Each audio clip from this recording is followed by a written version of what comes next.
high of 80. Tonight, look for a mixture of slight fog and partly cloudy skies with a temperature near 69. Tomorrow, high around 81 and slight fog in the morning, but otherwise mostly sunshine. This weather forecast is brought to you by Earthworks of Northwest Florida. Thank you for tuning into ESPN Northwest Florida. Rely on it. Reliable Copy Products is proud to be the exclusive dealer in Northwest Florida for Kyocera office equipment. Reliable Copy Products has been committed to providing professional, personalized service for the last 35 years. They understand that the right equipment does not always fall within today's budget requirements, so they offer several options for the equipment you need today for the growth you expect tomorrow. Call James Smothers at 784-6601, 784-6601. Reliable Copy Products on Harrison Avenue, just north of Bay High School. Want to experience the ultimate car wash? At Tommy's Express, you'll love our open and bright tunnels, easy loading, flat belt conveyor, unlimited membership, and free vacuums and mat washers. Try us for free. Text WASH 415 to 86697 to send our best wash, The Works, directly to your phone. You'll love the sudsy clean, ceramic wax, underbody flush, spot-free rinse, and tire gloss. Experience the difference and visit Tommy's Express today. Offer valid to new guests only. By participating, you consent to receive promotional and information text from Tommy's Express. Message and data rates may apply. Message frequency varies.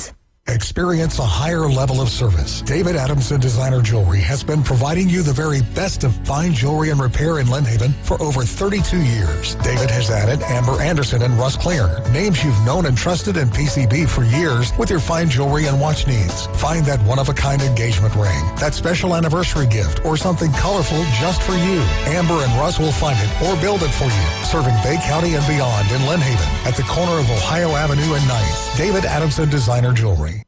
PCB Hobby, the beach's premier hobby store for sports cards, comics, coins, and trading card games. PCB Hobby carries the largest selection of boxes and packs from the latest releases of brands like Topps, Panini, Leaf, and more. Looking for a specific player or team? PCB Hobby has a wide assortment of raw and graded cards. They carry parallel rookie, game used, and autographed cards in both modern and vintage. Have a collection you want to sell? We buy, sell, and trade. PCB Hobby on Back Beach Road, just east of Florida Linen. Call 850-320-8388.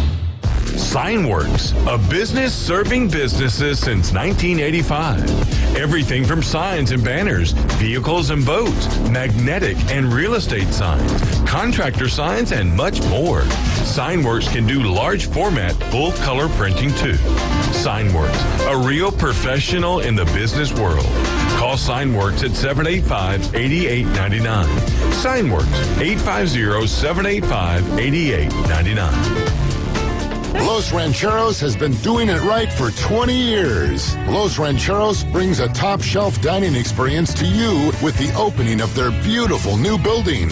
Watch all college and pro games on Los Rancheros' 14 large-screen TVs with great drink specials daily from 2 to 5 and during all the games. Los Rancheros, the place for live sports and great food on 23rd Street between Jenks and Harrison.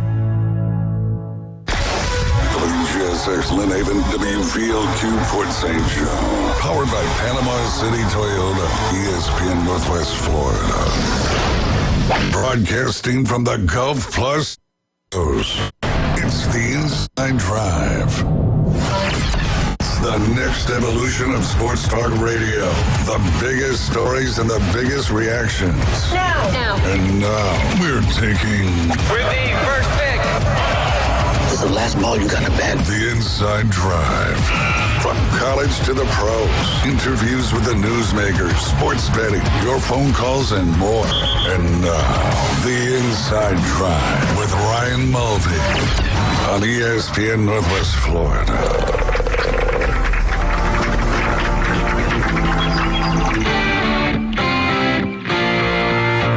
Morning, Northwest Florida. This is the Inside Drive on ESPN 104.3 Panama City, 101.9 Port St. Joe, and the show is being brought to you by Golf Plus. So for all of your golf needs, all my golfers out there listening to me on a golf show, be sure to go visit Alan Watson and all the fine people at Golf Plus to get your new clubs, to get your clubs refitted, or if you're a little short on cash, man, they got used clubs to get you back out onto the green. James Fife here, filling in for Ryan Mulvey on this Friday. Ryan taking care of a few little things for himself. So again, So send your thoughts, prayers, good vibes, whatever it is you do to Ryan and the Mulvey family. So today on this Friday, let's go around the room. Chef Ross, welcome. Glad to be here. And we got new guy, Paul. Paul, welcome in. Thank you for having me. I'm so glad to be here. Thank you, Paul. And behind the glass, making it happen, the man, the myth, the legend, Dave. What up, Hayes. dog? I'm still thinking you lost a bet wearing that shirt today. No. Actually, this is from Adam Golf. That's why I'm saying you guys had a T-shirt bet or something. No, he just gave it to me. He was like, hey, I'm only going to give this to you if you promise you'll wear it. I said, all right, well, I guess I'll wear it then. And then he didn't tell me what it was, but this is a game-worn practice jersey. Oh, sweet. Yeah, so... I saw from your neck of the woods my over part there. of the Yeah, I've woods lost my over voice there. a little bit last night. We had a little bit of fun at the NFL draft party last night, and That's what I you was get for yelling at the TV. I was yelling on the microphone. I was out there on the streets like some of them TikTok people, like, hey, come on in here, you know what I mean? Hey, we want to interview you. Come here. Yeah, You want to be on the TikTok? I didn't even make him come in. I would just interview him. I had fun last night, though. Awesome. Oh, well, I saw the jersey when I came in yesterday. Yeah. It was hanging on back in the chair. It was right. Cool jersey. No, you And- saw it Wednesday. Yeah. No, I was here yesterday. Yeah, Wednesday. Right, Yeah, but hanging out Wednesday. it wasn't here Yeah. Thursday. Yeah. And I saw it hanging out back of the chair. Saw the number 8 on it. And I was like, oh, man, Dave, we got a number 8 jersey. Somebody here is going to get sued. Then I turned the jersey over and saw it was Louisville. I was like, okay, we're fine. Yeah, no doubt. Lamar Jackson's not going to sue us for Jackson, that. all of them fellers, like, y'all can just chill down, pipe down. It's all right. We'll be okay. Excellent. Well, got my Titans jersey gear going. Chef Are you ready got his for Packers going. get rid of that 7 right there and just wear the Just number numero 1? uno? Just the number 1 with it? Yeah. Yeah, Cam Ward going to wear number 1, you think? That's what they're he's been saying. wearing. That's what they're saying, yeah. Oh, yeah. I'll rock the Ryan Tannehill until Cam Ward goes and plays somewhere else and makes it to the playoffs, not with the Titans, you know. Right. And then I will go out and buy my Cam Ward jersey then when I can get it for $30 because I'm kind of cheap like that. All right, so Thrifty, not cheap. Chef, looking good. Packers baseball gear today. Didn't know they were playing baseball today. I wore the jersey yesterday, so I don't want to wear the jersey 2 days in a row. Good point. I don't have enough Febreze at the house. People might see that and go, man, doesn't that guy got another shirt? Well, nobody saw me yesterday. Jersey-wise, good point. I've never washed a jersey. I don't wash my hockey jerseys until the end of the season. I know. I'm saying. All right. Softball, recreational, wearing them, playing sports. I wash those. No, you can't wash those. You wash I'm all the saying luck the off. ones that I buy or whatever. I don't want to ruin them. So Yeah, good point. Inside out, I cold smell water. them. James, you need to work in the playoff beard, though. It is hockey playoff season. I know, but I just grow such an awful beard that So I don't even but really I still try. grow it. I mean, everybody's familiar with the Joe Dirt. I can do the perfect Joe Dirt. It's like goes to here, and then it's like right there, and then the rest of it is just like totally clean. Black Sharpie. Yeah, probably. Maybe I can go you can get the hair plugs. Maybe I can go get some cheek plugs. I'd look awful, though, with a beard. I got to tell you. That would look awful. I think I would look truly awful with that one. Paul, new here. Let's meet Paul. Paul, say hi. Hello, everyone. All right, he's got a University Crimson Tide Alabama shirt on, so I'm assuming. So there's rolling points Tide. right there. We're rolling with the Tide for sure, all the way through. All right, so football, baseball, basketball, all of the above? All of the above. Yep. All right. Everything sports, just love it. I mean, all the way down to wrestling if we have to. All right, man. Who's your favorite wrestler? Top 5 wrestlers of all time. I'll have to go. We've got to go with Hulk Hogan right off the bat. All right. We've got to go with him. I got to shake I mean, his he hand. changed it. And then we cannot forget the colossal Andre the Giant. Andre the Giant. To be able to Hulk move. Hogan. And then you got to move into the 90s. I mean, you got to have Stone Cold Steve Austin right there. The Rock has got to be there.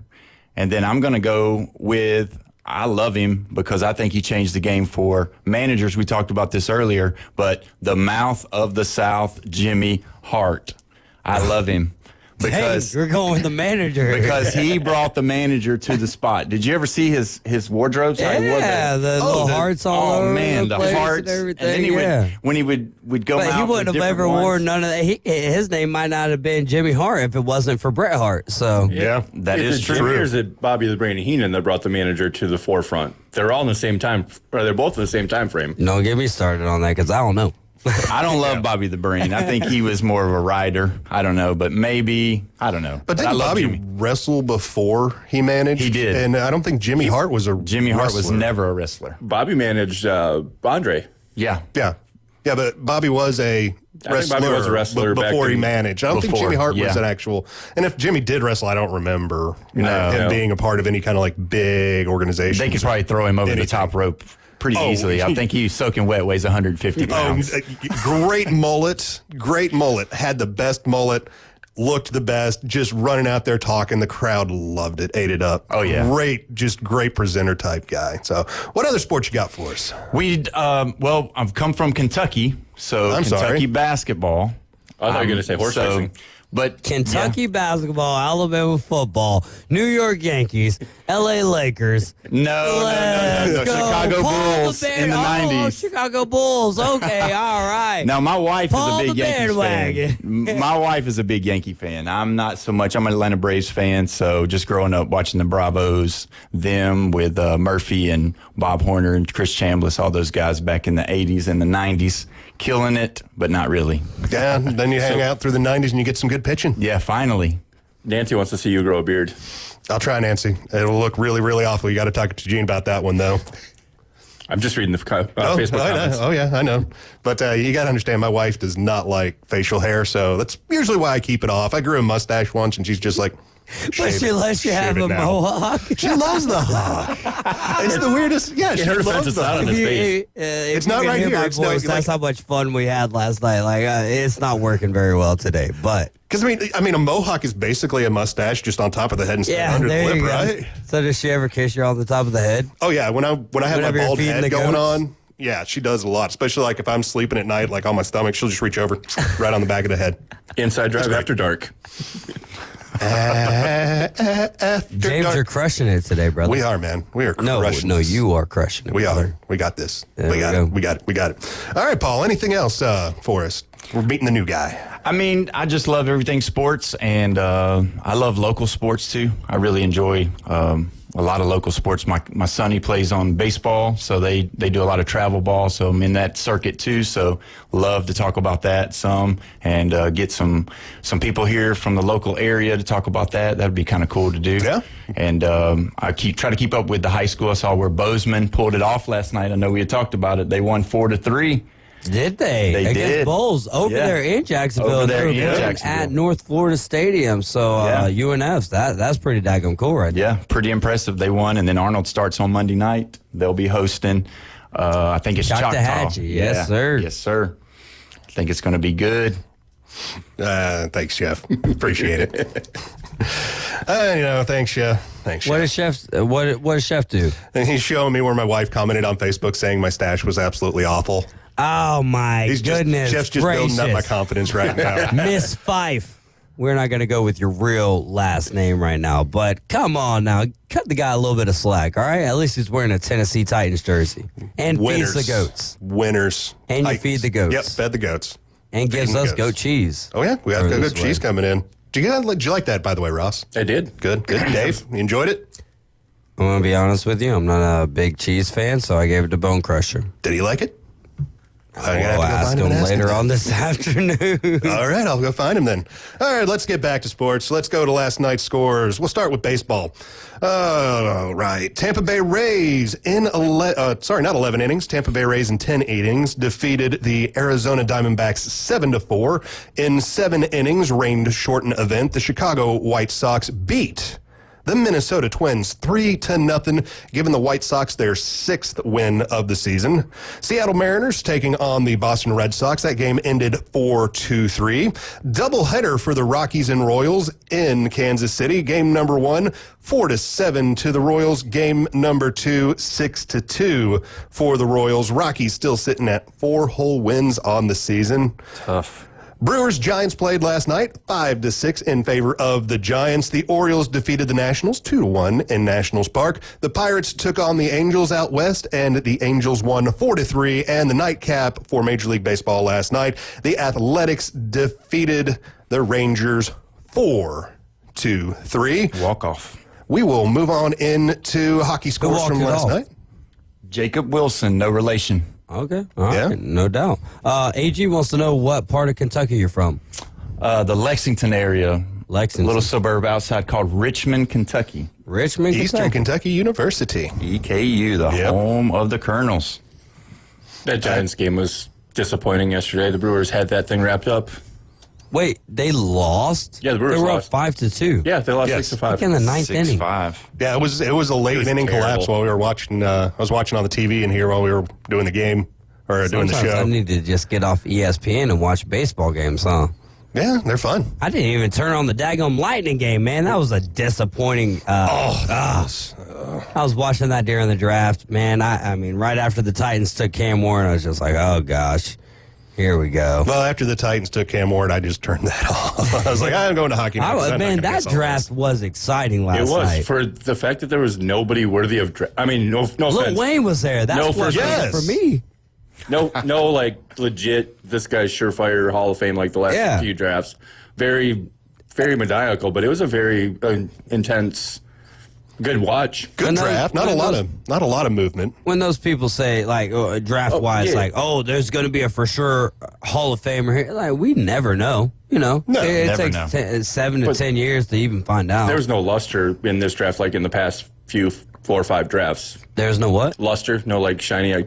Bright shiny toys. Maybe so, but at the end of the day, like that doesn't mean that they won't fit in and do a great job and become a Hall of Famer. And so that's and really it depends on the fit, and that's what was so awesome. Like, did any of us expect Jacksonville to move from 5 to 2? I think that was only like the 3rd or the 5th time that's happened where they traded. Top 5 picks have traded like that. That was exciting, man. There was a lot of trades, and I thought the draft last night was very exciting. I enjoyed watching it. Where we were at last night, I can't say the place of business, but where we were at last night was we were having a great time last night. Fun was had by all. Yes. NHL scores last night. The Florida Panthers defeated the Tampa Bay Lightning 2-0. You didn't have to talk about that one. You're the host. You can skip over whatever you want. Got to talk about it. It's Florida sports, man. Definitely got to talk Florida sports. Hockey. And Florida up on the series 2-0 over the Bolts. Maple Leafs taking on the Senators last night. Maple Leafs win in overtime, 3-2. They have a 3-0 series lead. Linus Ullmark for the Sens. Great regular season goalie.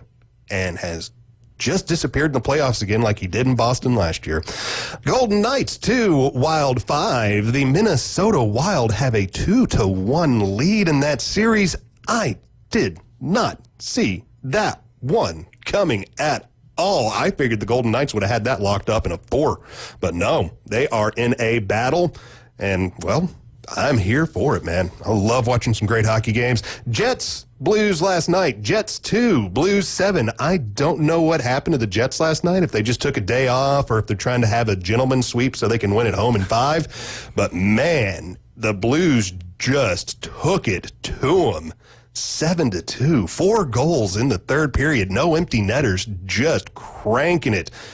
If you're a fan of hockey, make sure you watch that one out, because I think the Blues, after going on that 2-game losing streak, snapping out of it when they got home. So let's see.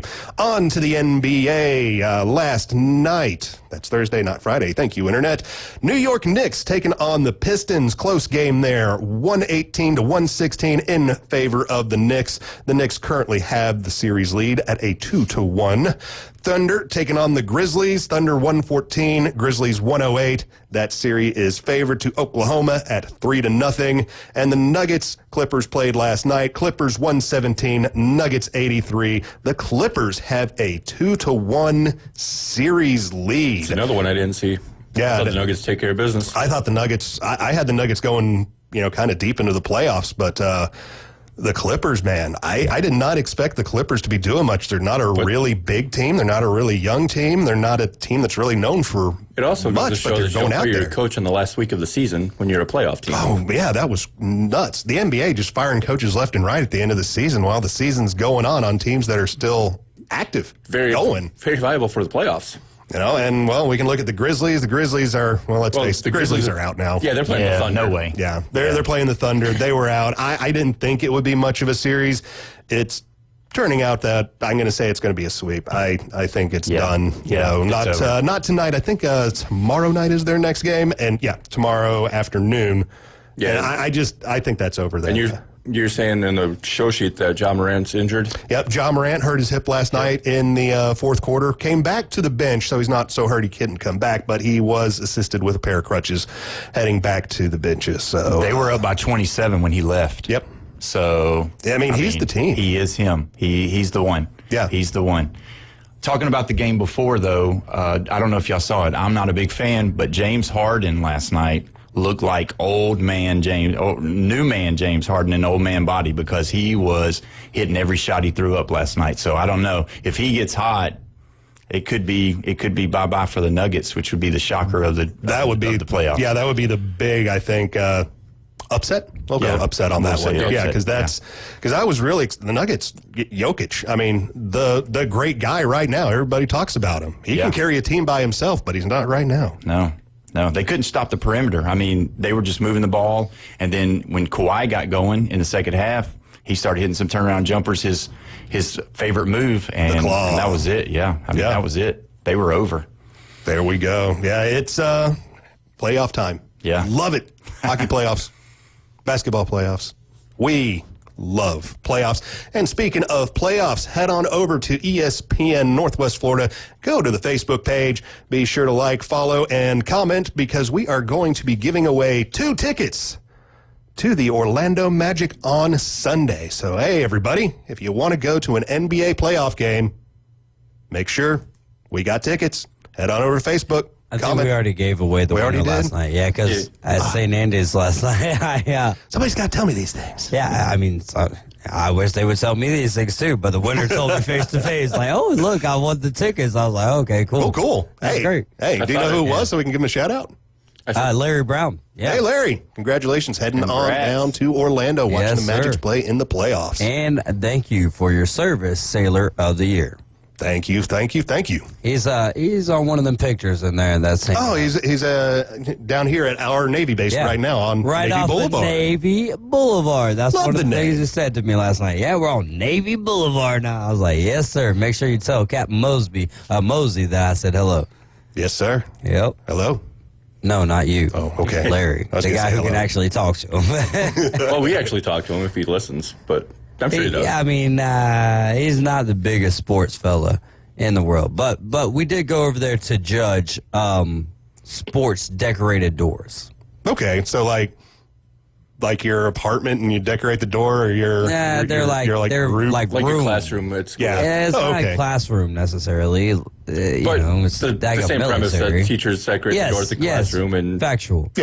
Yeah, so he gave me one of them coins, bro, them challenge coins. Yes, don't keep it in the pocket. That was pretty daggone cool. Those are cool. It gets expensive if you lose that thing. Huh? It gets expensive if you lose that thing. If I lose it? Yeah, if you lose your challenge coin and somebody challenges you, you pay for everyone that's got a coin. Okay, well. That's why they call it a challenge coin, but if you have luckily yours. I don't know too many people who's got challenge coins. Where's your coin, Dave? It's on top of my dresser. It's still there. All right, guys, taking a break. We will be right back. Give us a call, 850-215-6290. We are talking NFL draft next. Call us. Let us know what you think about what your team did. Weather in the Panhandle never stops. Turn to 104.3 ESPN Northwest Florida. This is Joanna with your latest forecast. Up to the minute weather reports all day long. A chance of thunderstorms and moderate rain. In-depth storm coverage. Winter Storm Enzo. And breaking weather as it happens. Hurricane Helene. ESPN Northwest Florida. We do have a tropical storm warning. Rely on it. Good morning. This is Joanna with your weather forecast from ESPN Northwest Florida on this Friday. Mostly sunny this afternoon and evening with a wind around 10 miles per hour out of the south and a high of 80. Tonight, look for a mixture of slight fog and partly cloudy skies with a temperature near 69. Tomorrow, high around 81 and slight fog in the morning, but otherwise mostly sunshine. This weather forecast is brought to you by Earthworks of Northwest Florida. Thank you for tuning into ESPN Northwest Florida. Rely on it. CBC Construction is looking for a few good men. At CBC Construction, our greatest strength lies within our talented team. Join us and be a part of a dynamic company that values its people. We offer a tremendous opportunity to create a future for your family and the Florida Panhandle. CBC Construction is now hiring. Call us at 850-740-3815 or visit cbcconstruction.com to learn more. CBC Construction. Be part of a winning team.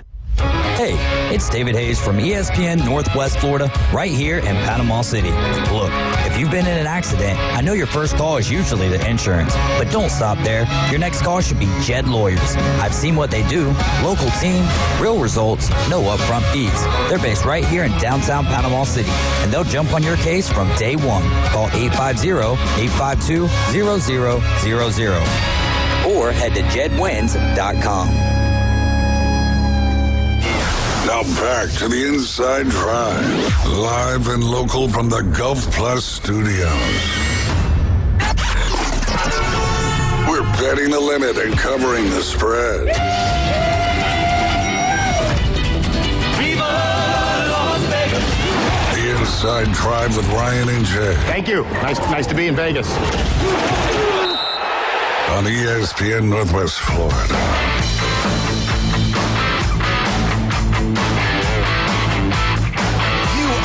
Tuned into the Inside Drive, brought to us by Golf Plus. This is ESPN Northwest Florida, 104.3 in Panama City, 101.9 Port St. Joe, and be sure to download our app.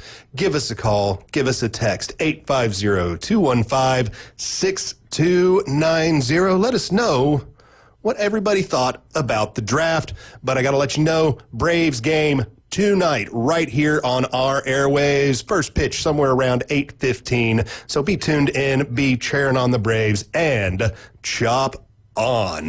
Now let's turn our attention back to football. NFL draft last night. Everybody's been looking forward to it. Everybody wondering what the Tennessee Titans would do with the number one pick in the draft. Would they trade it away? Would they get a quarterback? Would they get something else? Well, we know now. We have our answer.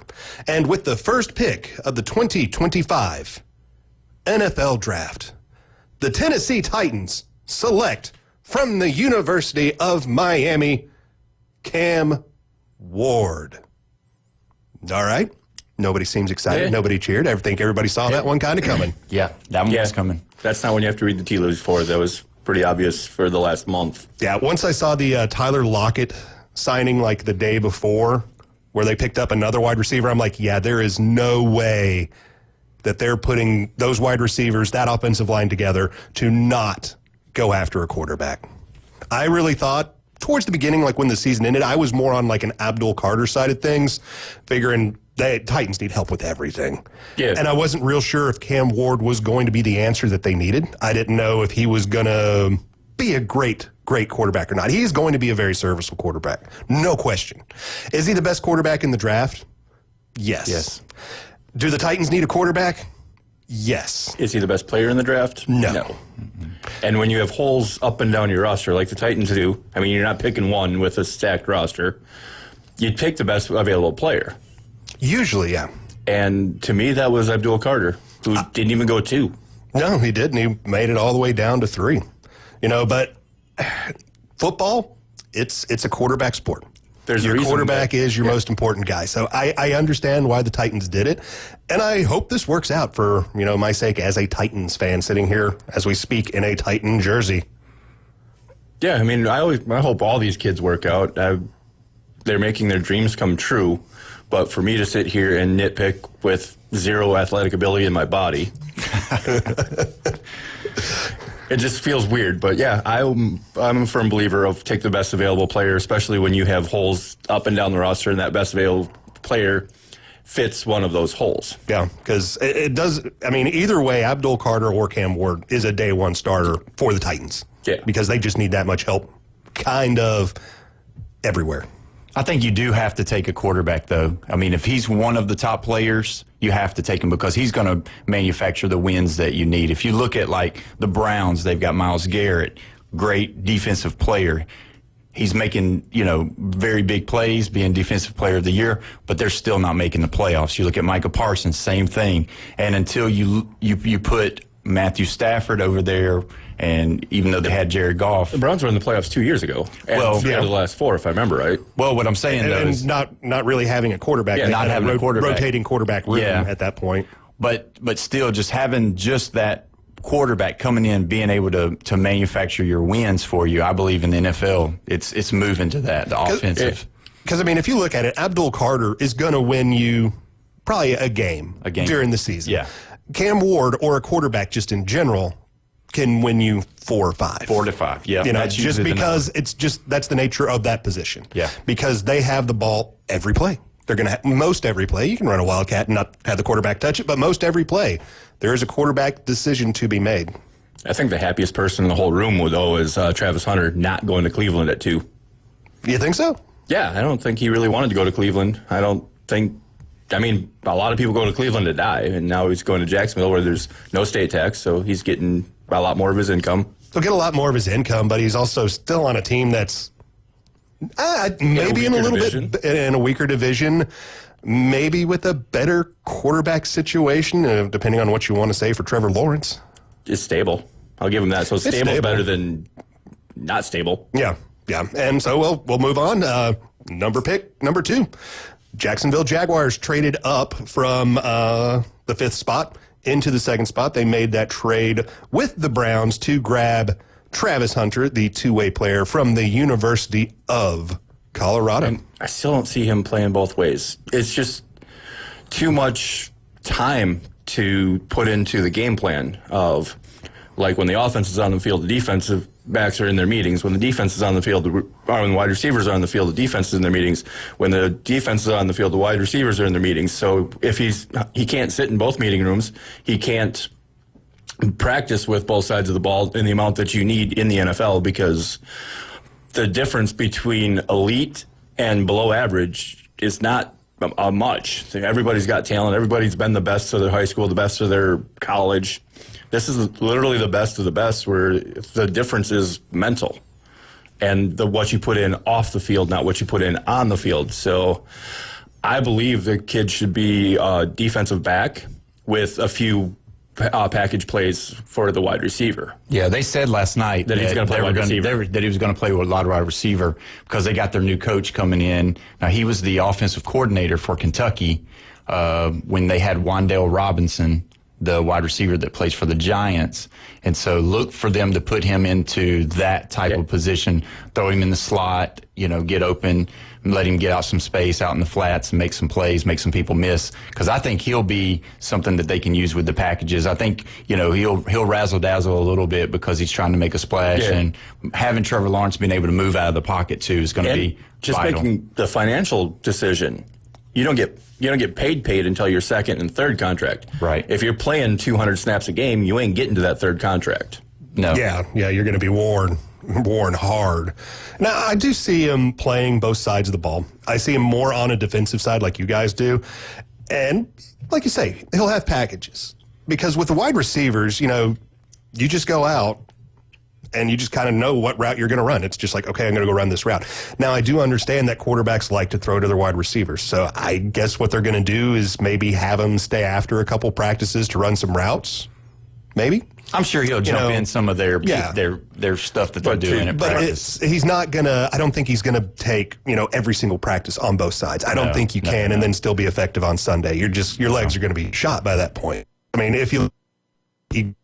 absolutely. Mm-hmm. He was burning people. He was running, burning people. But the thing is the fastest guy that you played against in your entire college career is average. Everybody on that NFL field is that fast. Yeah.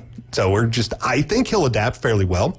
I just don't know how long the two-way will go on. And I think he'll mostly settle into a defensive back position. And then we'll see him 10, 15 snaps a game on the other side. Yeah, I agree with that. At least I hope to agree with that. But again, they're saying he's going to focus on being the wide receiver with a few packages in the defensive backfield. Yeah, with them drafting him, that guarantees you're going to see the Jacksonville Jaguars on TV. They're going to put them on TV. Oh, because people want to watch him. They want to watch him. They want to see him play both ways. They want to see all that. So the Jaguars did themselves a big service by bringing him in, because I think he's going to be, one of those guys that they're going to try to jump on and let him be one of the faces of the league for many years to come. So with the Jaguars moving up, they gave up the number 5 pick, so basically they switched 2 and 5. They also gave up the 2nd round pick, that's number 36, and the 4th round pick, that's number 126 in this year's draft, as well as giving up the 2026 first round pick. Now, in return, they moved up to that 2nd pick to be able to get Travis Hunter, and they will get a 4th round pick this year at number 104 and a 6th round pick this year at number 200. Who do you think won that one? That's a trade. We all like to talk about who wins trades. Especially 2 seconds after the trade happens. Oh, yeah, absolutely. We love doing this. So I want to say Cleveland won because that first round pick of next year is more coveted, I would think.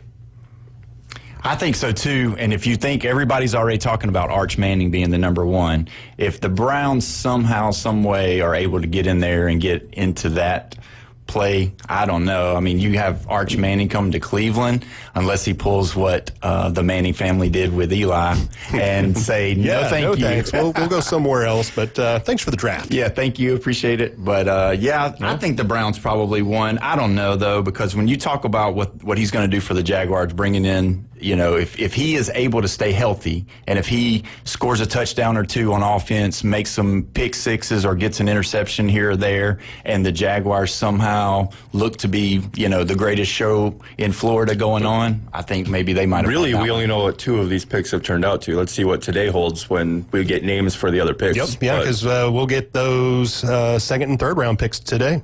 Yeah. So we'll see exactly where it goes. For me, I'm going to say the Jaguars won this one because the Jaguars needed help on offense. They got help on offense. Yeah. In a good way, because Trevor Lawrence needs somebody to throw to, because he did not have a whole lot of targets last year. Mm-hmm. Now, the only other thing I would have done with the Jaguars is I still want them to work on an offensive line to help keep Trevor Lawrence upright, because that's his big problem, is he's constantly getting hurt.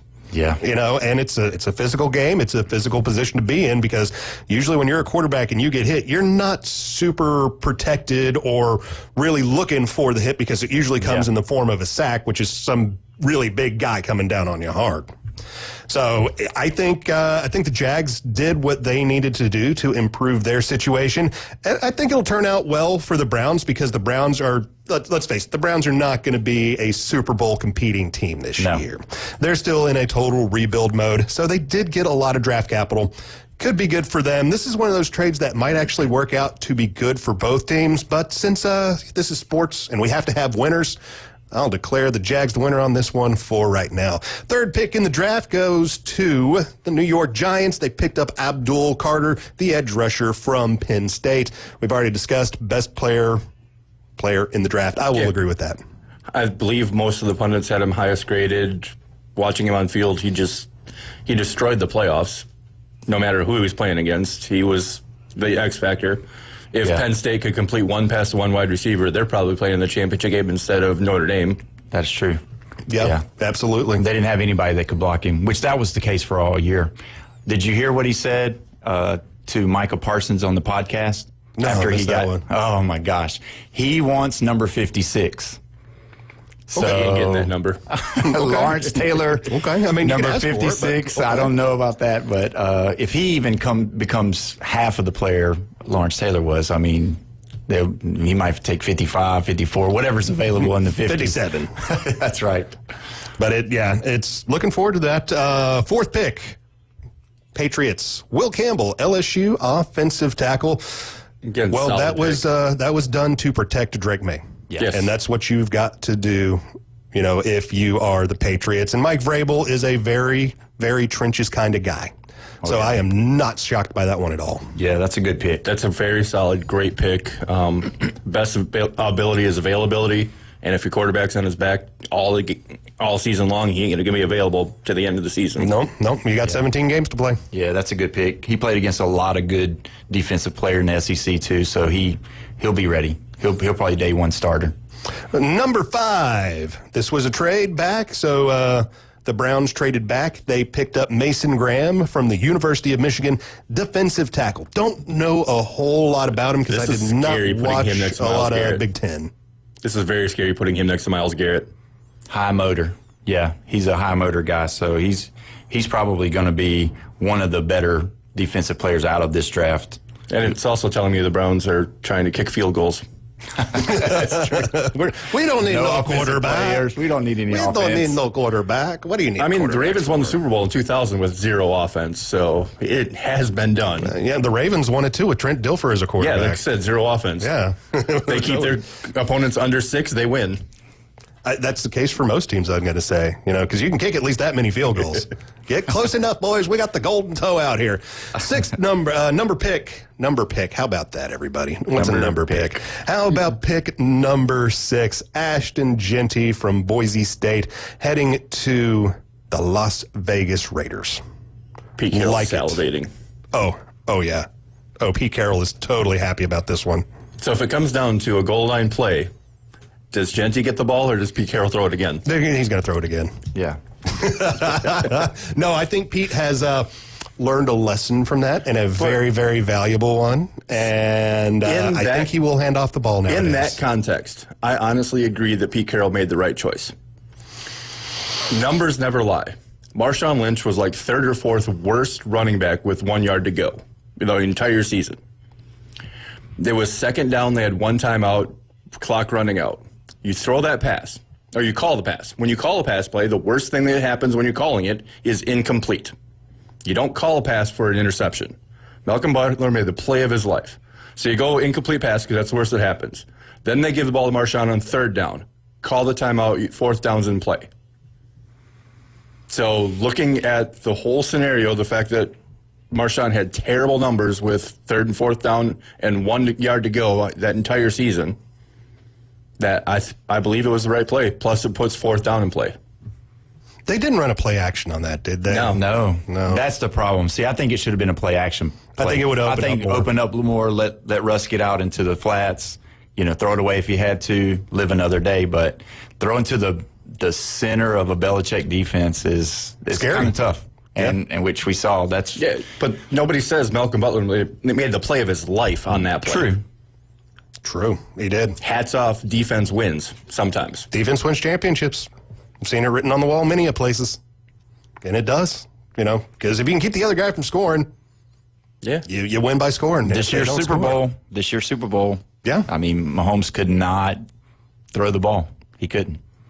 No, this Super Bowl was played in the trenches, and Philly had the better trench players, 100%. Way better, yeah. Because, I saw that when the Super Bowl started and the teams took the field, all I remember seeing was Kansas City.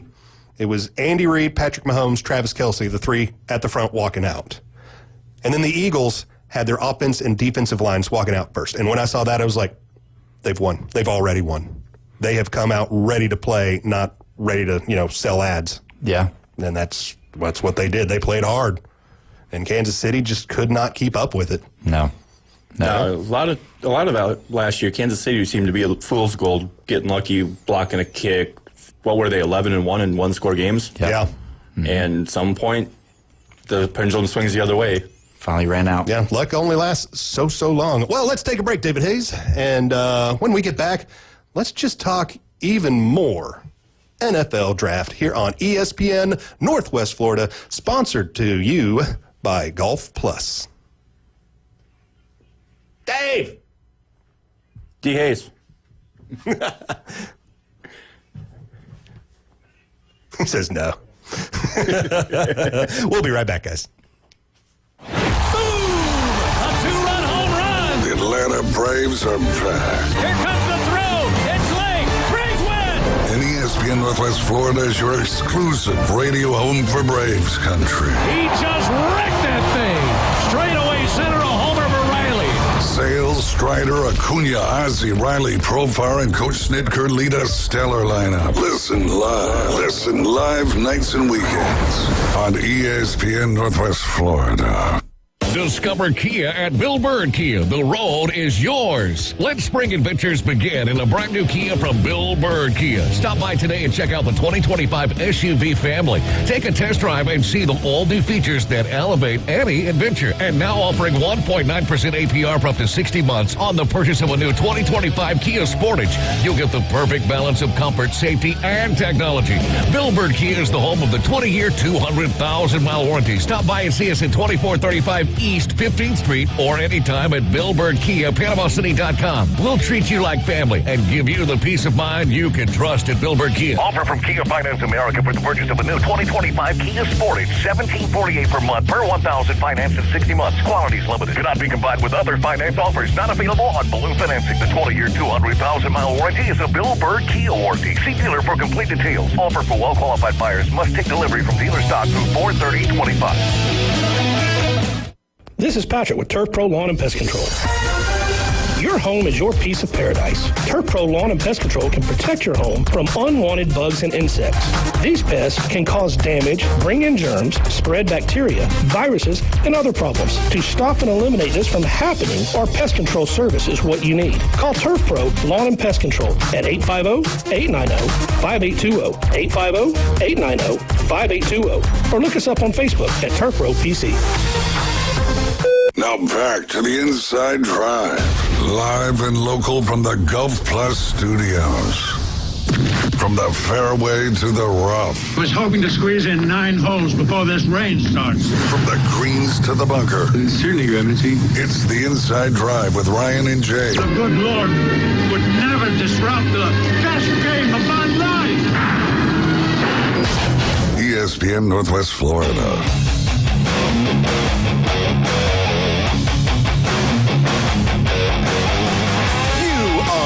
Tuned into the Inside Drive, sponsored by Golf Plus, right here on ESPN Northwest Florida, 104.3 Panama City, 101.9 Port St. Joe, and be sure to download the app. Take us with you everywhere you go. You can call us, you can text us, 850-215-6290. You can also get a hold of us on Facebook, so if you got anything to say it to the people. We are your format to reach everyone in Northwest Florida. Chef Ross, tell us about the Pops Pig Pickin' Barbecue. All right, so this is the 4th year I'm doing the Pops Pig Pickin' Barbecue. Still don't know why I named it that. It's so hard to say real fast, but it doesn't roll off the tongue very well. Anyway, it's in honor of my dad, who was very well listener here. Very great man. And it's my way of giving back to the area and the community. I'm going to use the money raised from the barbecue this year to feed any hurricane victims coming up during hurricane season. It's $20 for a ticket, and I'm trying my best to get a whole hog to barbecue this year. Doing a pool tournament at 1 o'clock. Doors open. Food should be ready by noon. June 15th at the Break Room, 2727 Joan Avenue, just up the road from the original Miss Newbies. All right, we'll see everybody there June 14th, right? Yes. All right, there we go. Back on in to NFL Draft Talk. We made it up to, let's see, we are at number 7. That would be the New York Giants, Armand Mambo from the University of Missouri. Wrong tackle. New York team. What? Wrong New York team, it's the Jets. Jets, yeah. I don't know how to read. Reading is fundamental, children. Yep, Jets. But I think, he's probably the best tackle that was in this draft. Yeah, either him or Will Campbell. Yeah, and so, I mean, good for the Jets. I don't know who they're going to throw back their quarterback to protect, but they're at least going to protect him. I know who they're not throwing back there. Who? Aaron Rodgers. You don't know that. He can go sign. No. You don't think he'll come back? He had a 22-second meeting with the head coach, and the head coach said, get the heck out of here. Well, that's nice of him. But, I mean, still could come back. I mean, we've seen stranger things happen in the NFL. Like, hey, Saquon Barkley will be a Giant. Where is he now? Not with the Giants. Yeah, exactly. But how awesome is this? The two teams that are now Aaron Rodgers' former employers draft offensive players. And, Aaron Rodgers was employed by said team, never drafted an offensive player. Well, they already had the offense. They figured he was the offense. Yeah. And it's hard to be the whole offense when you're a quarterback. Hard to throw to yourself. I mean, Brett Favre completed a few passes to himself, but his first touchdown, I believe, was to himself. His first touchdown was to himself. I think it was his first completion and first touchdown, all in the same play. I think his first completion was to Sharp, but his first touchdown was to himself. I could be wrong, but I'm pretty sure it was the first touchdown pass was to himself. Yes, I love it. We're talking Brett Favre. Brett Favre on a Friday. Yeah, I love it. And we're not talking about volleyball or state of Mississippi money or any of that sort of stuff. We're talking Brett Favre on the field. Yeah, we're talking Brett Favre playing football, everybody, because that's where we remember him here at ESPN Northwest Florida. We got on to number 8 draft pick, Carolina Panthers, and Techiaro McMillan, University of Arizona, wide receiver. And we've got Quentin on the line. Hey, Quentin. How are you doing on this Friday? I'm doing great. How y'all doing? We are doing great, man. Doing great. What you got for us? I know we're on the topic of the draft. Before we get too deep, I want to know who y'all thought would be the offense and defense rookie of the year. Oh, so if I have to pick rookie of the year right now, I'm going to None other than Cameron Ward out of the Tennessee Titans. How about Travis Hunter sweeps it, offensive and defensive? Oh, that would be nice. I don't see it happening. But Absolutely that would be not. So cool. Absolutely no chance. Yeah, I don't think Travis Hunter will get either of them. It might be a great $2 bet. Like, go ahead and throw your $2 on that, but you're not getting it back. You're losing $2 there. So for me, rookie of the year for offense, I am going to go with Ashton Genty. I think he will make the biggest difference, the quickest to a team that I actually think has a chance to win a couple more games this season. They're going to run them like that. You don't think so? No, I'm saying they're going to go running back by committee, which is good for Ashton Genty. Yeah.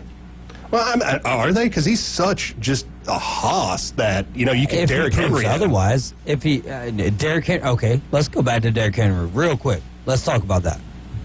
Tell me about the first year for Derrick Henry. He did rotate with DeMarco Murray. Yeah. Right, yeah, but it was for about 2 years. The third year is really when it Quentin's gone. Well, anybody else? What you guys got rookie of the year since Quentin asked? Defensive, I think Abdul Carter. Yeah, I think Abdul Carter's probably going to. Guys, he's not even going to be playing in the beginning of the season. I thought he was healthy. I thought everything healed naturally, and he'd be ready to go. I don't. I'm going to go Hampton out of North Carolina, running in the Jim Harbaugh system. I think he's going to run the ball. You got Herbert there throwing, but I don't think they're going to. I think they're going to lean on this kid. I don't know if you've seen him or not in the highlights, but he's a hard runner. He's not going to make a lot of people miss, but he's going to be one of those guys that Harbaugh loves to just give the ball to in the fourth quarter and let him run out the clock and score touchdowns or kick a field goal to win it. So I think he's going to be one. But then on defense, I think Jalen Walker out of Georgia. I don't know if you guys remember him playing all through when he is playing and ready. I mean, he's almost unblockable as well. He can play the edge. He can cover your tight ends. I mean, he's a guy that is somebody that you need to watch for Defensive Player of the Year, I think, because the Falcons, I mean, they're going to have to play the Saints two times a year, so he's going to make a lot of tackles there. And so we'll see. I think Jalen Walker is going to be a good one. Yeah, I like the Jalen Walker pick there, too, because, I mean, it's Georgia kid staying in Georgia, so he's got a little extra hype coming with him. So let's just see what happens there. I'm going Jahad Campbell with the Eagles. That's defensively wise. I'm going to go with him for defensive rookie of the year. And then offensive wise, hey, listen, it could be Ashton Genty. It really depends on how does Pete Carroll utilize him as like just being a focus back, or is he going to be a back out of committees? He went to the Raiders, right? Yes. Yeah, right. I'm gonna go, you know what? I'm gonna be stupid right now. Get dumb with me. Get dumb with me. I'm gonna get dumber than you've ever heard before, son. I'm gonna go Cam Ward. All right.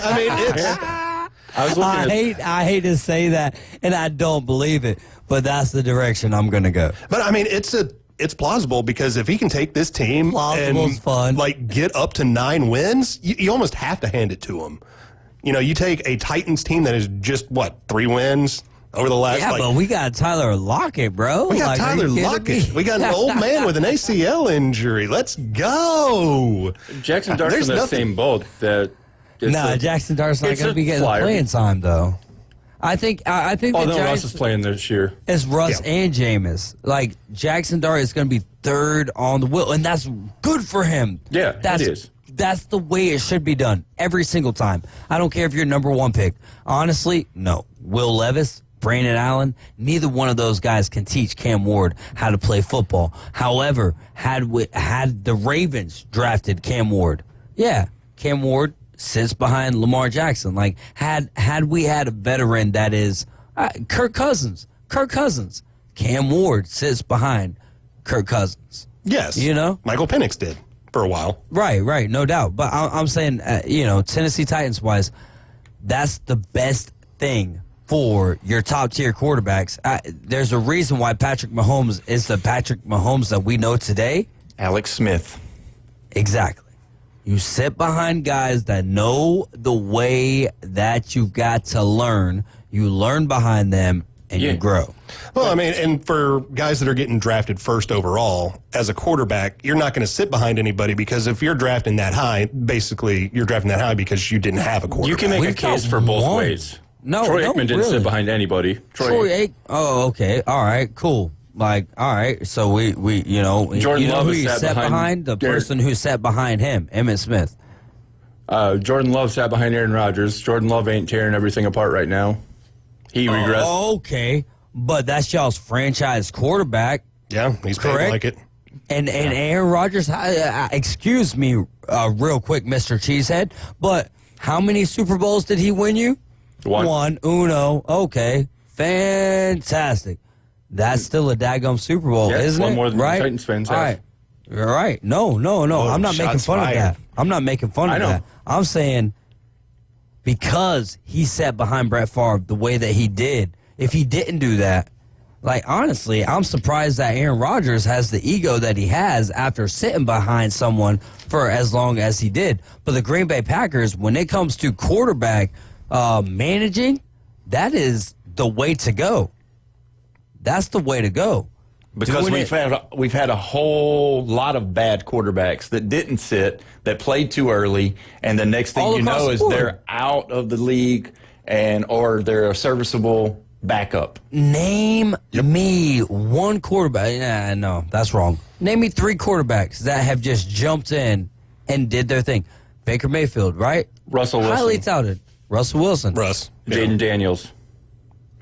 Okay, Jaden Daniels. Let the cake bake still. Let the cake bake on Jaden Daniels. Russell Wilson, I'll give you that. Coming into Peyton Manning. No, I'm not going to give you Peyton Manning. I'm not going to give you Peyton Manning. I'll give you Steve McNair. The one I was looking for was Josh Allen. Josh Allen is like one of the exceptions of that because he didn't come in sitting. I don't remember Steve McNair. By the time that I was 8 years old when that guy was in the Super Bowl. You know what I mean? What I'm getting at is that it would behoove franchises to get behind their quarterbacks that they draft early on to sit behind someone that they believe in. I mean, you can do that, but again, like I said earlier, like with the case with the Titans or anybody that's drafting that high up, you're usually doing that because you don't have a quarterback. You don't have a great serviceable quarterback. So what are you going to do?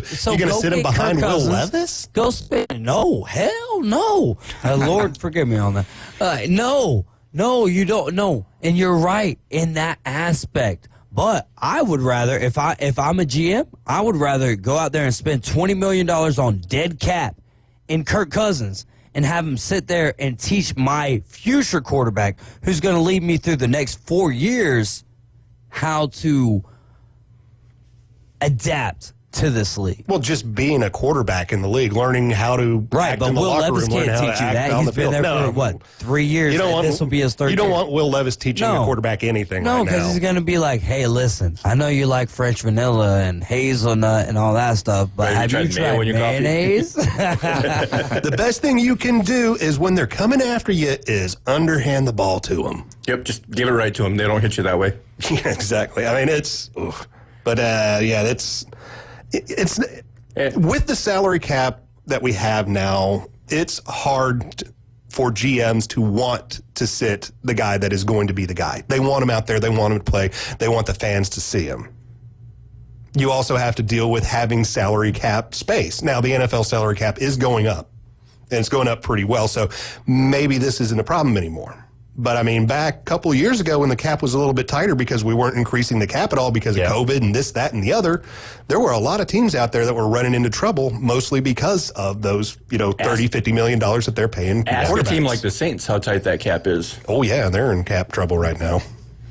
Big time. I mean, that's what happened to the 49ers this offseason. They had to unload a whole bunch of everything just to get under the cap. David, I too tend to agree with you, but if you look back at the quarterbacks that have had good careers, it's about 50-50 on those that came right away and those that sat behind somebody else. You would have to show me that it would be 50-50. It would be hard for me just to believe on what you're saying, on your word. And I know you're a trustworthy fella.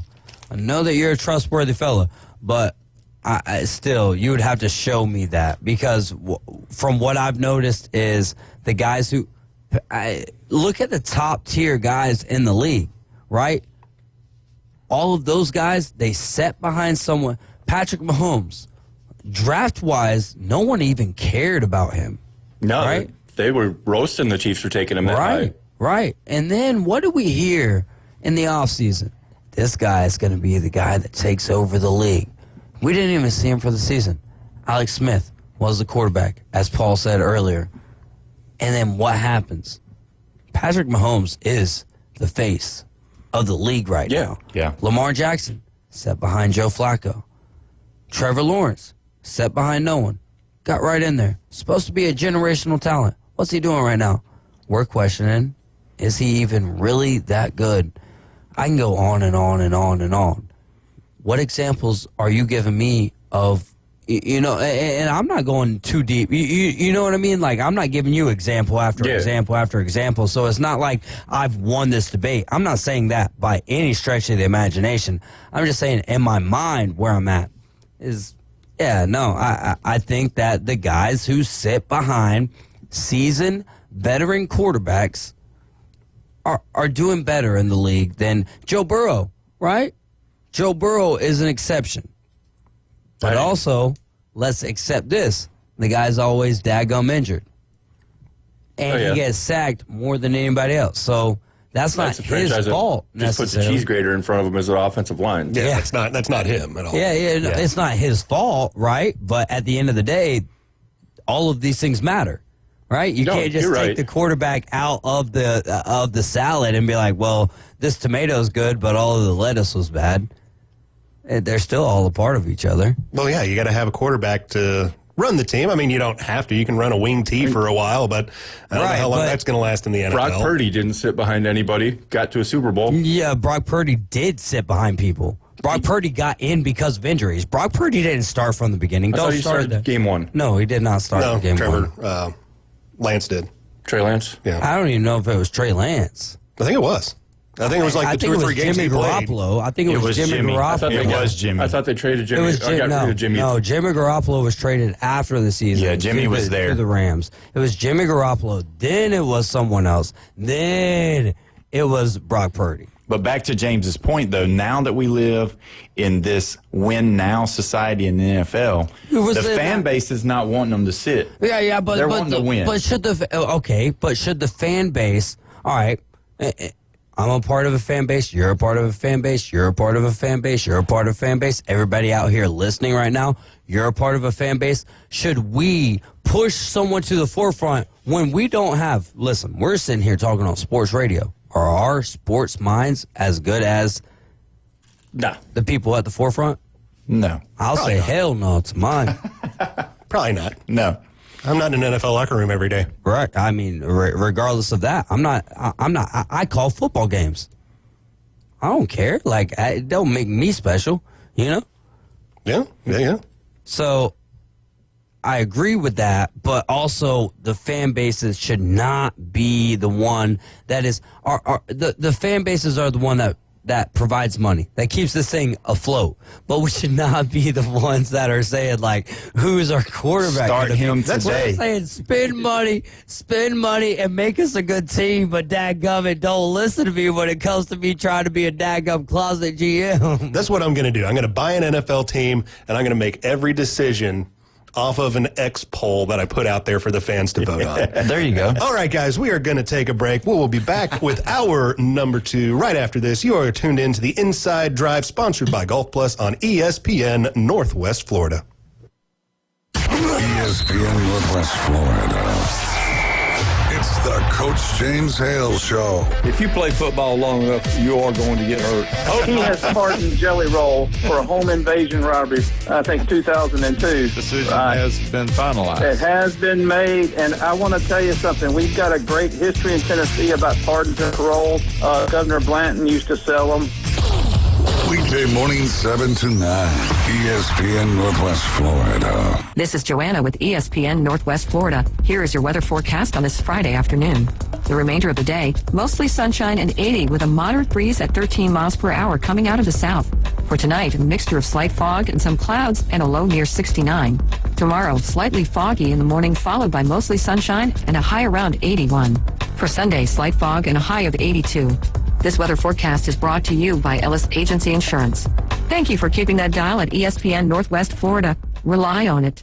Have you ever met a single person in your life that enjoys paying taxes? No, no one does. If you can't sleep at night because you have a huge problem with the IRS, I've got some free advice for you. This service is strictly limited to individuals that owe the IRS $10,000 or more in back taxes. And if you qualify, we can guarantee that you won't be writing a big fat check to the IRS, or our services cost you nothing. The first 100 people that call today will get a free tax consultation worth $500. Stop worrying about your IRS problem. We can help you, we promise. Call the tax doctor right now. I mean right now, to learn more. 800-605-4650. 800-605-4650. 800-605-4650. That's 800-605-4650. WGSX Lynn Haven, WVLQ Port St. Joe. Powered by Panama City Toyota. And that's out of the ballpark. ESPN Northwest Florida. Broadcasting from the Golf Plus studios. It's the Inside Drive. Sky rockets in flight. And now, the afternoon delight debrief with the 3 degenerates from the Inside Drive. Afternoon delight. ESPN Northwest Florida.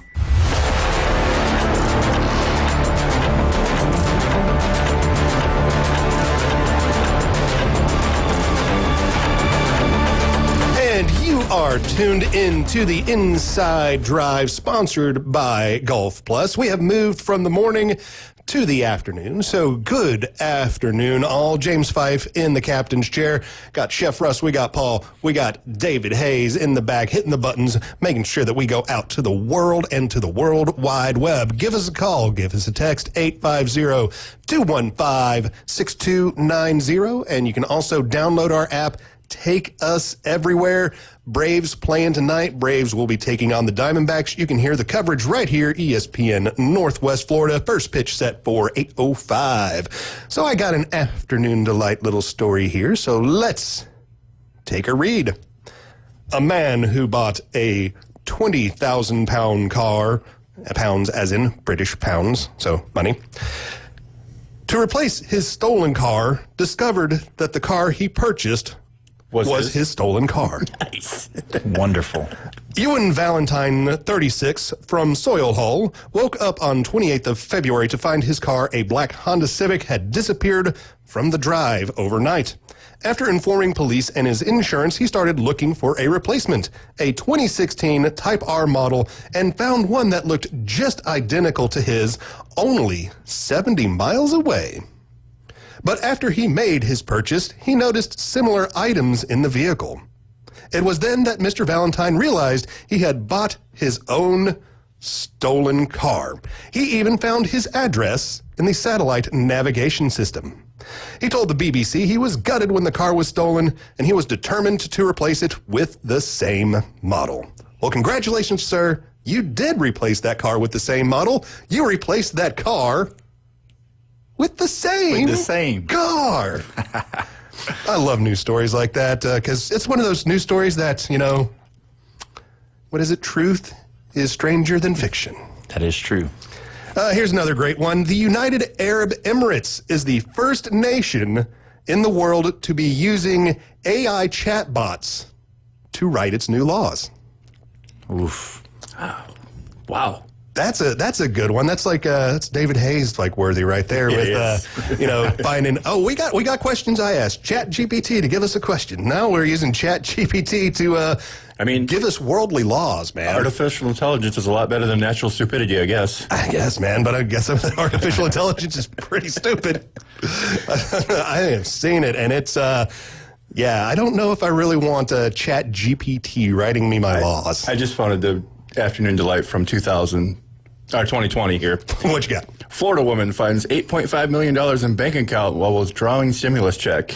That's a nice find. I would like to wake up and open up my bank account and go oh, cool, $8, $8 million. That's a lot of zeros, and there's numbers in front of them. That dot's way at the end. I'm used to seeing 8.00, not 8 comma. Yeah, that's. I would like to wake up one morning with an $8 million check handed to me. That would make me quite happy. Yeah, I was just looking up Florida Man to see if I can contribute, and that was the first one that popped up. I'm like, well, we got to talk about this one. Well, I got one more for us. The Oscars. The awards that we give out every year for great movies. The Oscars are now requiring all of its members who vote for films to actually watch those films. I did not know that. I did not know that you could vote for an Oscar movie and literally know nothing about that movie. This seems like one of those rules that should have been put in place long before this year. But apparently it was not a rule that you had to actually see the movie to talk about the movie. That sounds a lot like sports talk radio because, we talk about a lot of games that we personally don't watch, but we'll watch the highlights on ESPN, and we'll go read articles and everything so we can talk about it with all of you. But to be like the Oscars and you're not watching those movies, come on, man. Well, at least they're ChatGPT is going to pick the winners from now on. That's probably what they're going to do. That's exactly. Add the ChatGPT, and they'll just pick it, and then that'll exactly alleviate everybody. We'll just turn it over. We'll have ChatGPT write our laws and pick all Oscars. pick all of our Oscars. Why get out of bed? Just ChatGPT everything. Yeah. Hey, ChatGPT, go to work for me today. Could I do that? Could I write a program where it could come in here and do all my talking for me? I've never used ChatGPT, so I'm relying on somebody that actually has. I have David's the ChatGPT expert amongst us here, and yeah, because it's one of those things I've seen, deep fakes and things like that. So there's got to be a way that we could, deep fake me into actually being here without me being here. Yeah, maybe on a screen or something. You need a hologram too. Yeah, so that we think you're here. True. We could do that. Are we hologrammed right now? We might be. I'm pretty sure I'm not actually sitting here.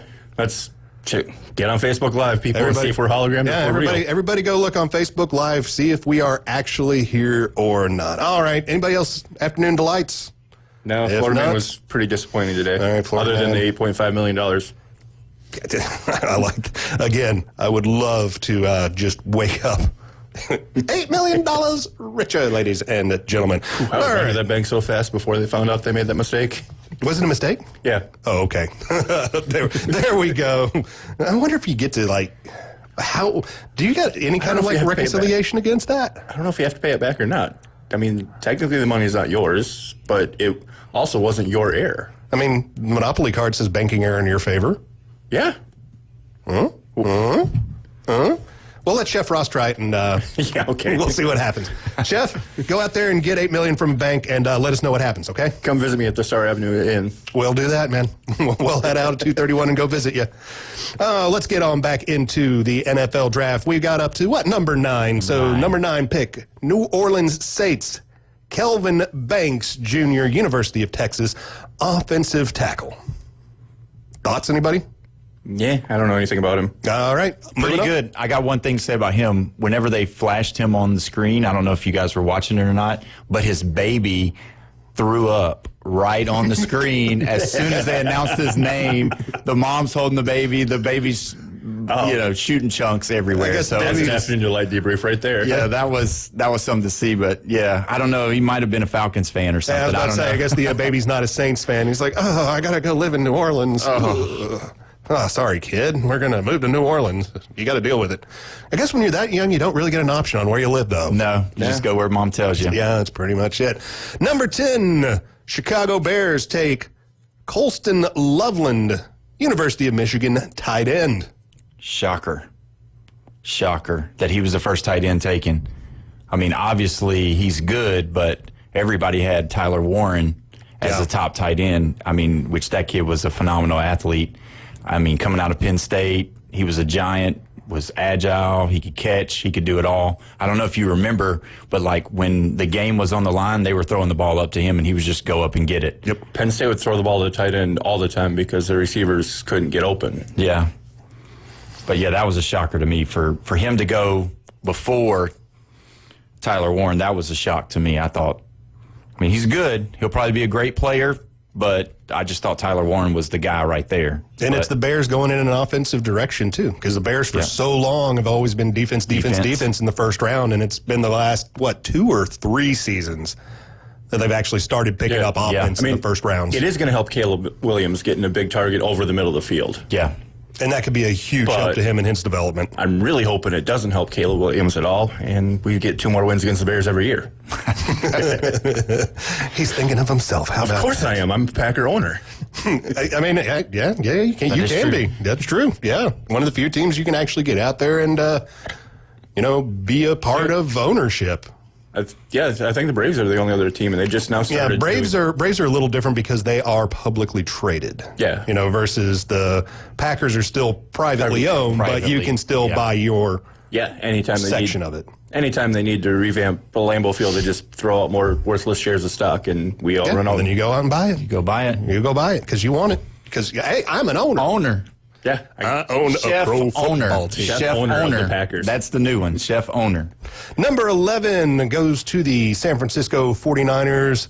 Michael Williams, University of Georgia, edge rusher. I like this for the 49ers. They're going to have to rebuild kind of basically everything. So to go after somebody that can go after the quarterback, good idea because they got the quarterback and they're going to have to pay the quarterback, which is one of the reasons that they had to shift away from many people that they had. So it's a good build back process. So if you're the 49ers, do you give Purdy the bank or you just make him an average quarterback salary wise? You're going to have to give him the bank. He'll walk if you don't. I mean, he's not going to be the highest paid quarterback in the league, but he is still going to be somewhere in the top 10 paid. You're going to have to. He's led you to the Super Bowl. He is your quarterback. What do you got behind him? Yeah, absolutely nothing. So it's one of those situations where you just basically have to. Because, look at the Titans right now. How many decades have they been searching for their quarterback? He got you the Super Bowl when he had all the weapons around him. Last year when the weapons weren't there, he didn't do very well in the pocket. Yeah. So I'm thinking you don't give him the bag and you save some of that money for more of the weapons because he's a good game manager. And again, nothing wrong with the term game manager. It's what you're supposed to do. Yeah. Don't go out and lose the game. Yeah, don't turn the football over. But he's not the go out and win me 6-8 games a year. He's not going to steal you a whole lot of games. He's not going to throw that miracle 70-yard, Hail Mary. I just don't think he's got the arm. Look at the Cowboys when they paid Dak the bag. They've got nothing. He's got no one to throw to. Yeah. And he's not the guy that's going to go out and win you 6-8 games. Not by himself. He's not the guy that's going to lose you 4 or 5 games either. He's a good game manager. I think teams need to look more into getting all of the weapons and getting a secure team because the majority of Super Bowl champions outside of the Chiefs this past couple of years have been quarterbacks on their rookie deal. Not making $30-40 million, not eating up 52% of the salary cap. I think he's going to be one of those too, though, that he's got to be smart too, because where's he going to go? who's going to want to, you know what I mean? If he turns down the deal and gets into contract negotiations, who's going to want him? I mean, honestly, because he's not going to be your wow guy. He's not going to sell a lot of tickets. You know, he's not the big draw, but he's going to be one that'll win the game for you. He'll throw the ball away instead of throwing an interception or that kind of thing where he's managing the game. But if you look at him, I think he's in a perfect case scenario. They're going to get some more weapons around him. He's going to take a little bit less, and he'll be a for the team kind of quarterback where he'll buy into what Shanahan's trying to do. Same thing Brady did. Yeah. Yeah, and Shanahan is a quarterback kind of guy. He is an offensive kind of guy, so he knows to keep Purdy into a situation where he is just the game manager. Yeah. You know, don't put him in a situation where he's got to go out there and just throw a bunch of whole fly routes, you know, chuck it downfield. Not really a strong point. So, I mean, he's in a coaching situation, too, that would be good for him. But there are teams out there, I do believe, that would pick him up. Because there's always teams out there that are wanting a quarterback. Like before yesterday's draft, the Titans. Yeah. You know, I mean, the Saints from time to time have been there. You know, how long are other teams going to be sticking with Trevor Lawrence, you know? Yeah. You know, can I say this, though? We talked about Trevor Lawrence, but we've talked about Will Levis the most. How about that Will Levis is going to go play for his old coach and be Trevor Lawrence's backup until Trevor Lawrence gets hurt, and then we're going to talk about Trevor Lawrence again, or Will Levis again, and he's going to be playing quarterback for the Jacksonville Jaguars. You heard it first here. I believe that's what's going to happen. I like it. I don't know if the Titans will make the trade in division, but I mean, if it's the only trade you're getting offer and you want to ship him, then you make that trade. Because he probably isn't going to be happy knowing that Cam Ward day one's going to be starting. I don't think they make the trade. I think they just flat out cut Will Levis. I think he's cost too much to just flat out cut on a rookie deal like that. I don't know if you can. Because he was what, second round pick? Second round pick. So that's first $4 million. Yeah, and he's already got 2 years, into it, so he's got 2 more years on. Not a lot of money, so. I think it's not a lot tied up in the salary cap compared to like somebody or Green Bay trading Aaron Rodgers. Yeah, on that deal. opens up a lot. Yeah. No, he's going to be there this year. I don't think he's going to get shifted this year. Yeah, because you're going to have to see what you have fully in Cam Ward before you make any other kind of decisions. Because you don't want to cut a quarterback and then go, oh man, Cam Ward's just not our guy. Although, I mean, I don't think Will Levis is either. But if Cam Ward goes down, it's either Levis or Allen. Take your pick, and I'm going to say Levis. Yeah. Back to the Brock Purdy discussion. You're the Colts. Who would you rather have? Daniel Jones or Brock Purdy? I don't know. Because I don't hate Daniel Jones. I just think he was in a bad situation. I think he could possibly be one of those guys that gets his second shot, second team, new direction. I mean, who really knows, you know, what he could do. But it only takes one team to offer them money. Yeah. That's true. Yeah. I don't know. I'd probably go with Daniel Jones. I think he's got the better arm. I think I go with Brock Purdy. I think Purdy's going to be the better game manager, like we said, but Jones, I think, has got the better arm. So it's just, what are you going to look for, as a team? I would be fine with, if I didn't have a quarterback, I'd be fine with either of them, personally. If it's like, I'm in a quarterback's, I'm in a situation where I need a quarterback, like the Titans right now, if they didn't take Cam Ward. I would be fine with Purdy. I'd be fine with, Danny Dimes. I'd be fine with compared Purdy to what I have with Will Levis. Yeah. For a certain price. I wouldn't pay him the $45-50 million that the quarterbacks are getting. All right, we'll do one more, and then I do believe we'll have Aaron Bearden in our next segment. But 12th pick, Dallas Cowboys. Tyler Booker, University of Alabama. Any takes on that? Guy wearing Alabama shirt? He was a good pick. I mean, they had to replace Martin because he's leaving. So, I mean, that's just the Micah Parsons hated that pick. You think? Did he say it? Oh, yeah. He was on the podcast, some podcast. What was he wanting? I don't know what he was wanting, but he said one of the words that will get me off the air forever, so I'm not going to repeat. Just say it because we want you off the air forever. I know you do, Dave, but you still keep texting me to come back, so.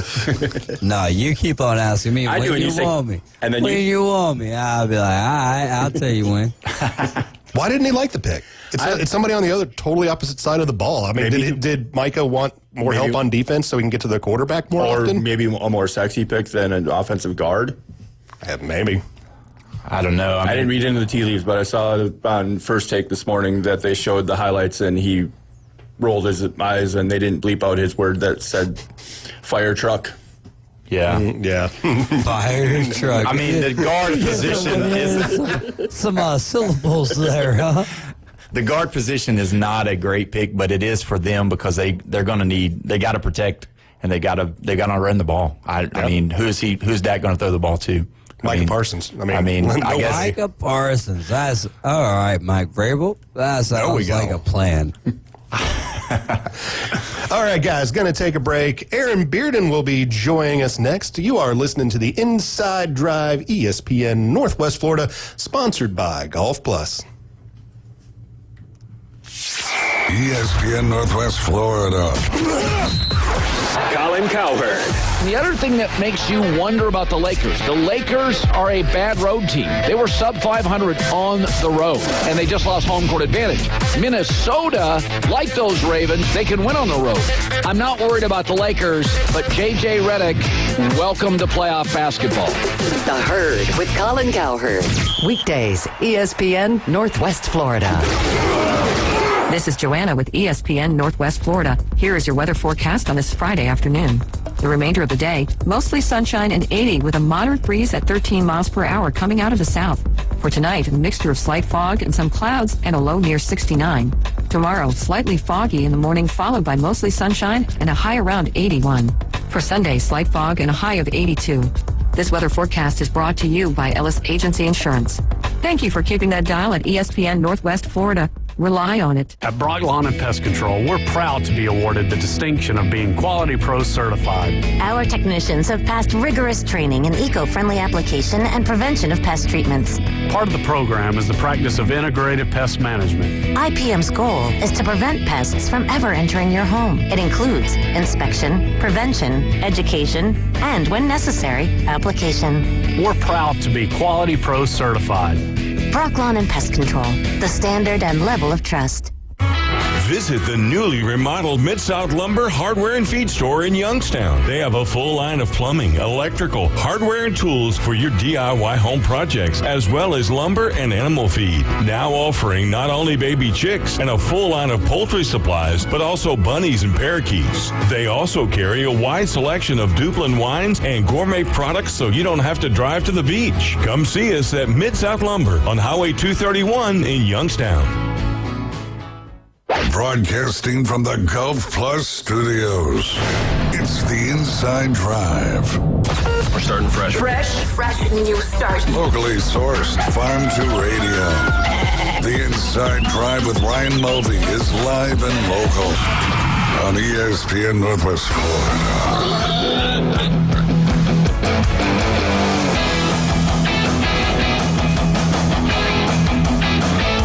Are tuned in to ESPN Northwest Florida, 104.3 Panama City, 101.9 Port St. Joe. This is the Inside Drive, sponsored by Golf Plus.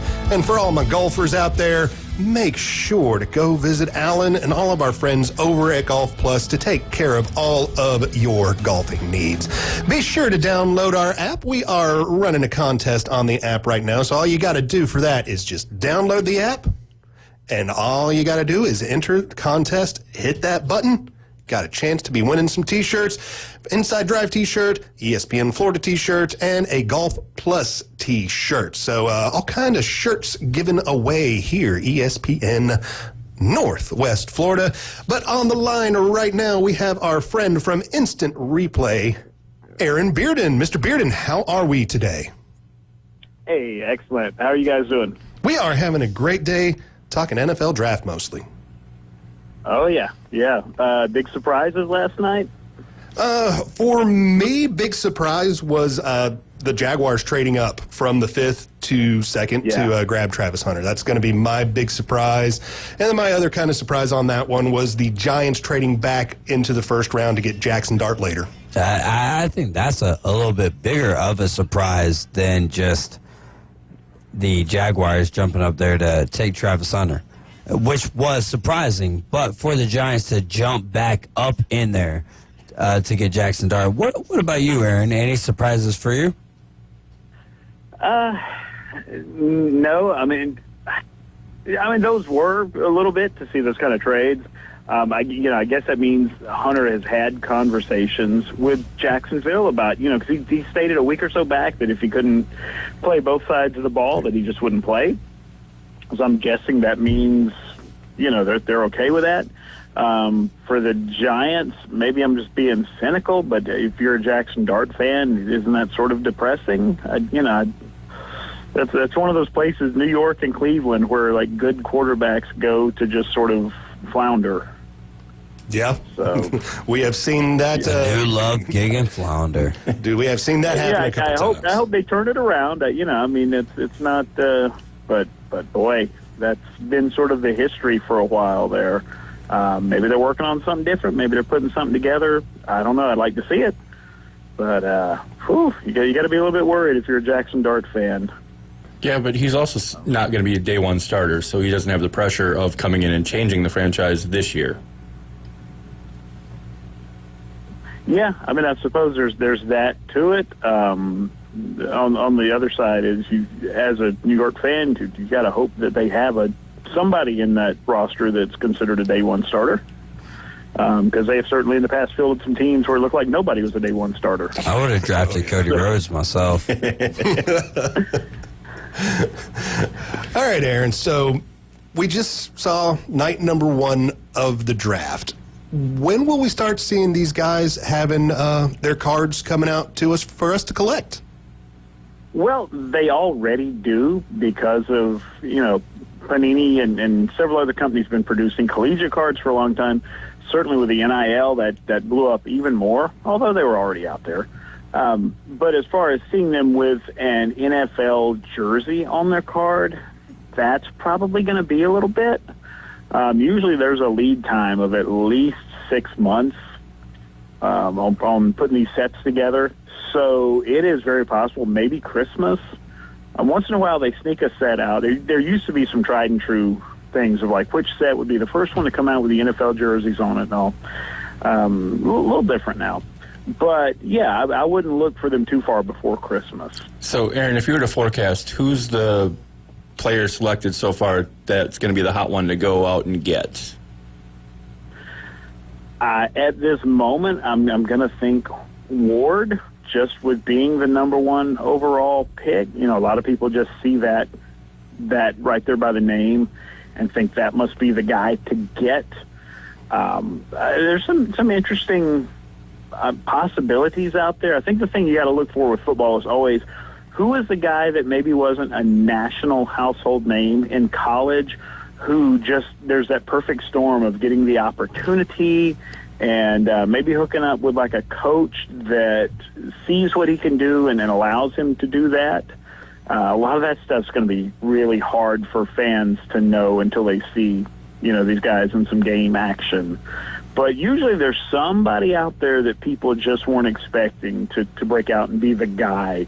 And, if you're one of the lucky few that can jump on that and put some of those cards away, hey, you're first of all, you're doing better than the people that predict the draft, and you're doing better than the NFL teams because they certainly don't know 100% of the time.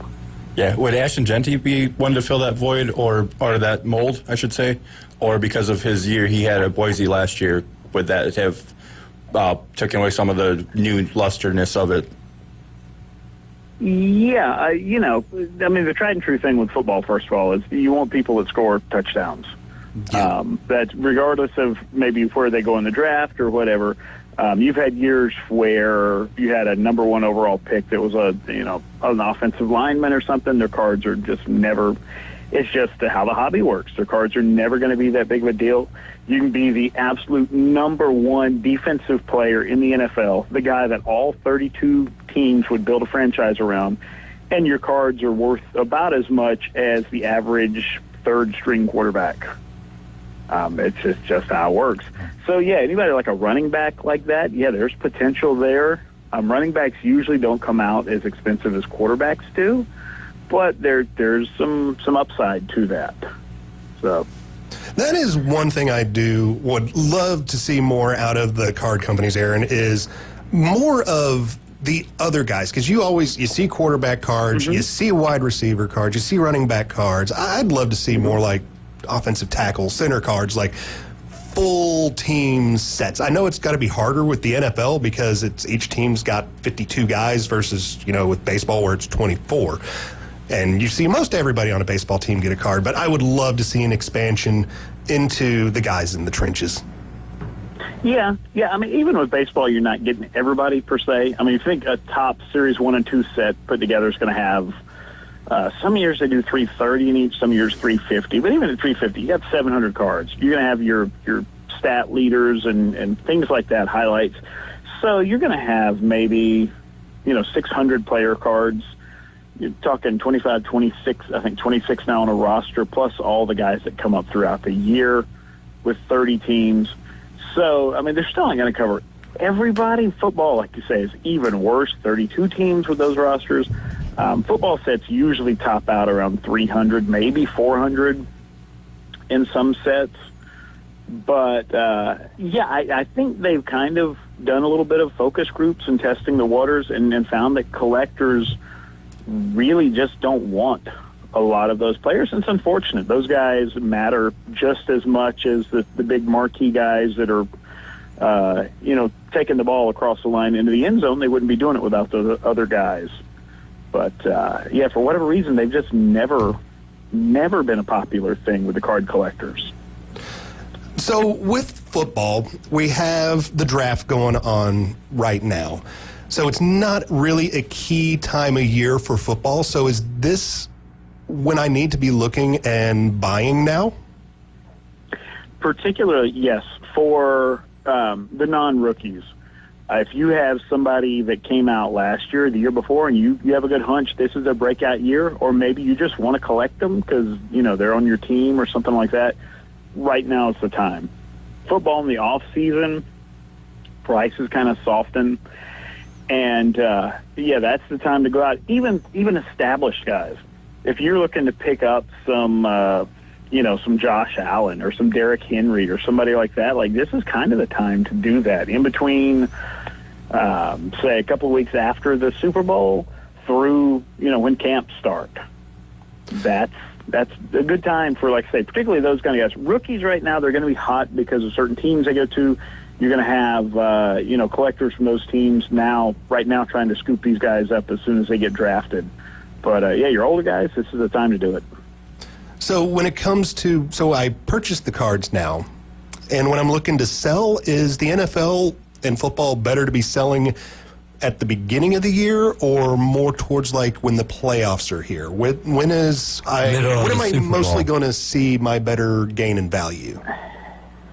It's a hard thing to predict, but it's really kind of right before they peak, which, like I say, it's hard to predict. You can hold on to, like I said, a Josh Allen, and they can go into the AFC Championship game, and your big question is, do I sell him right now in case they lose and 3 hours from now nobody's looking for him, or do I hold on to him because, in 14 days they're going on to the Super Bowl at that point, and then sell?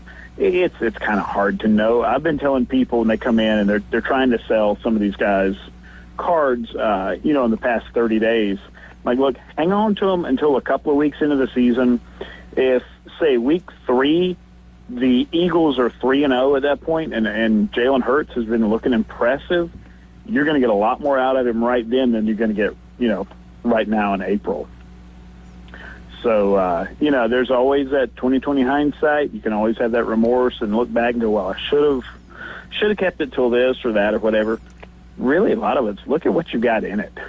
I mean, sure, yeah, possibly you could get more later, but, you got to know when it's comfortable for you to get rid of it if you're looking to sell it or trade it.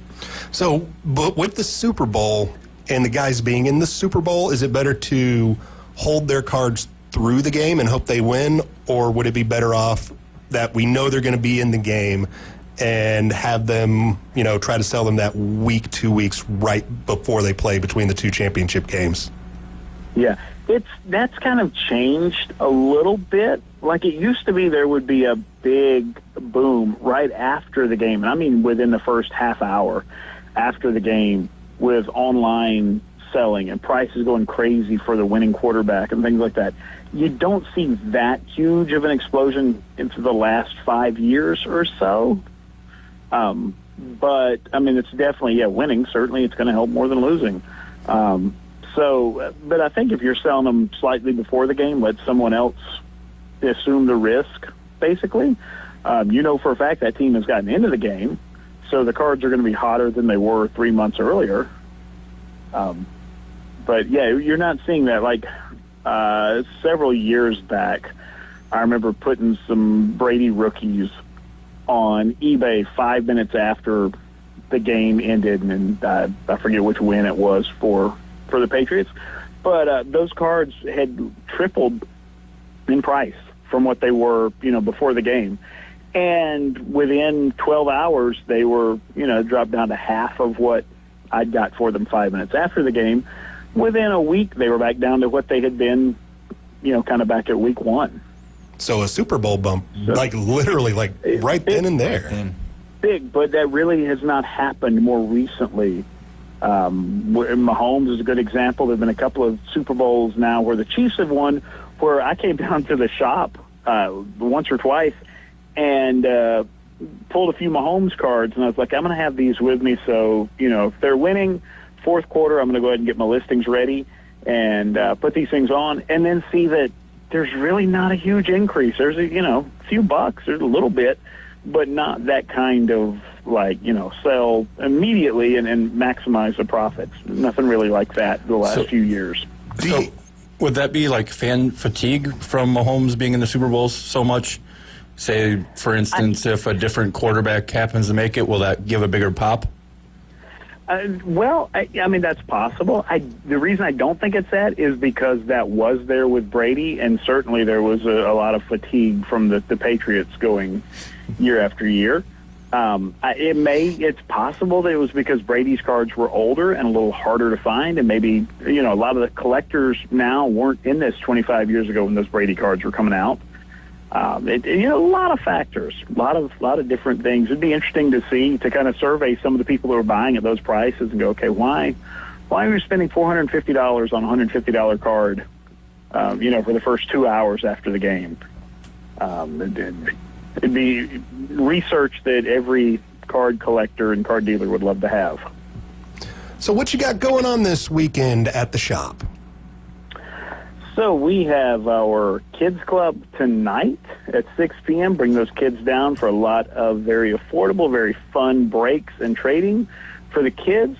We've got breaks tomorrow at noon, a lot of hobby product. It's going to be a good time. And let's see, I'm going to be out of the shop tomorrow. I'm trying to look at. I know it's a big release week. We've had a huge basketball product come out this week, Motif basketball, some great football, some baseball, heritage baseball, some super cool non-sports. You guys know I love to talk about Pop Century from Leaf. That came out this week. And, so a lot of releases going on. And if you all have not checked out our Facebook page, it's Facebook.com/Instant Replay Cards. We had a massive announcement this week. We have a television show being produced about Instant Replay sports cards. Cool. So that is, that's been a major undertaking here at the shop the past couple of months. And it is going to be airing next weekend. You can check that post out on Facebook to see where all it's going to be airing locally. And I think they told me something like 20 markets nationwide. Cool. They're going to be nice. looking to expand on that. So, it's going to be a lot of fun, a lot of information for collectors, people who maybe hear about card collecting and don't really get why it's a thing. It'll be some education as well. We're going to a lot of events.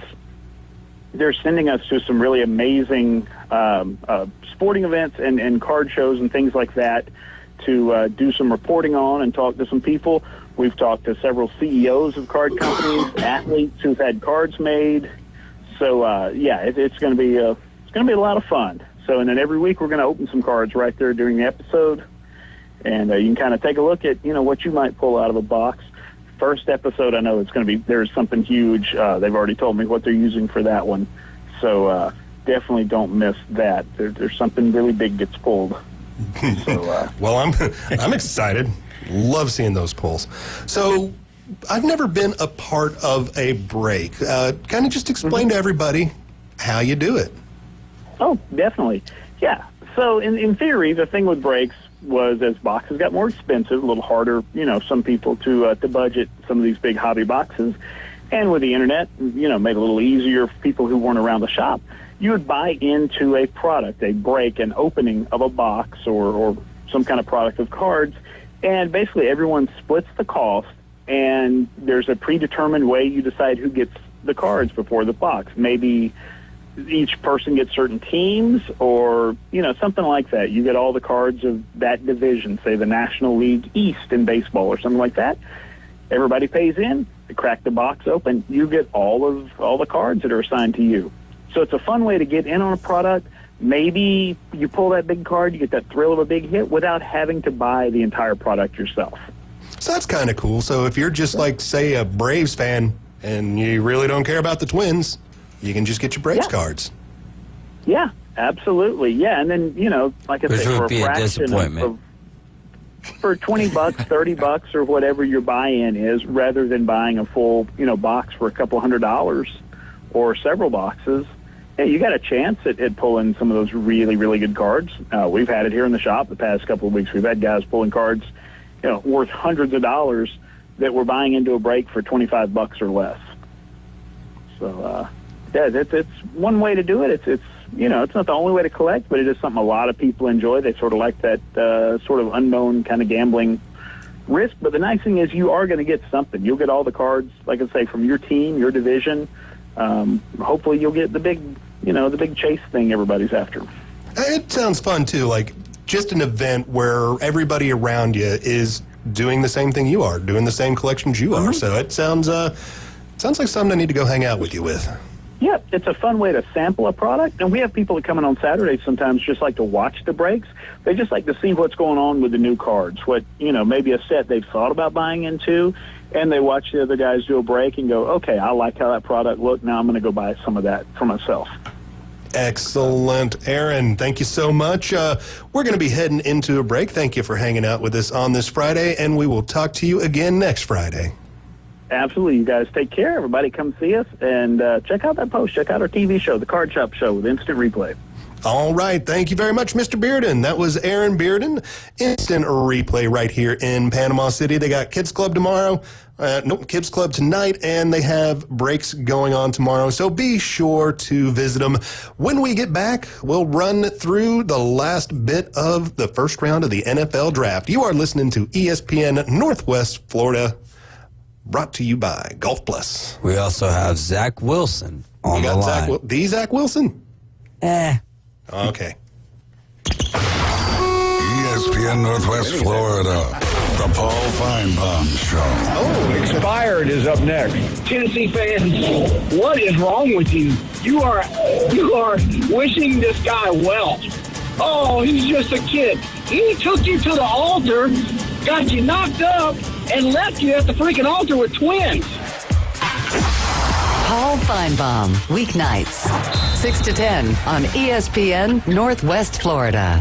Everyone in the area knows that when it comes to portable buildings, Bestway Portable Buildings is the best in portable, period. And now they offer screen enclosures too to help keep those vicious yellow flies, mosquitoes, and no-see-ums away. Need a pole barn? Bestway can do the job. See Bestway Portable Buildings just north of the old mall on Highway 231.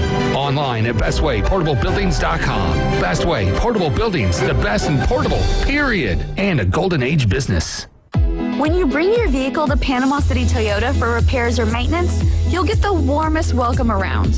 That's because we see service differently.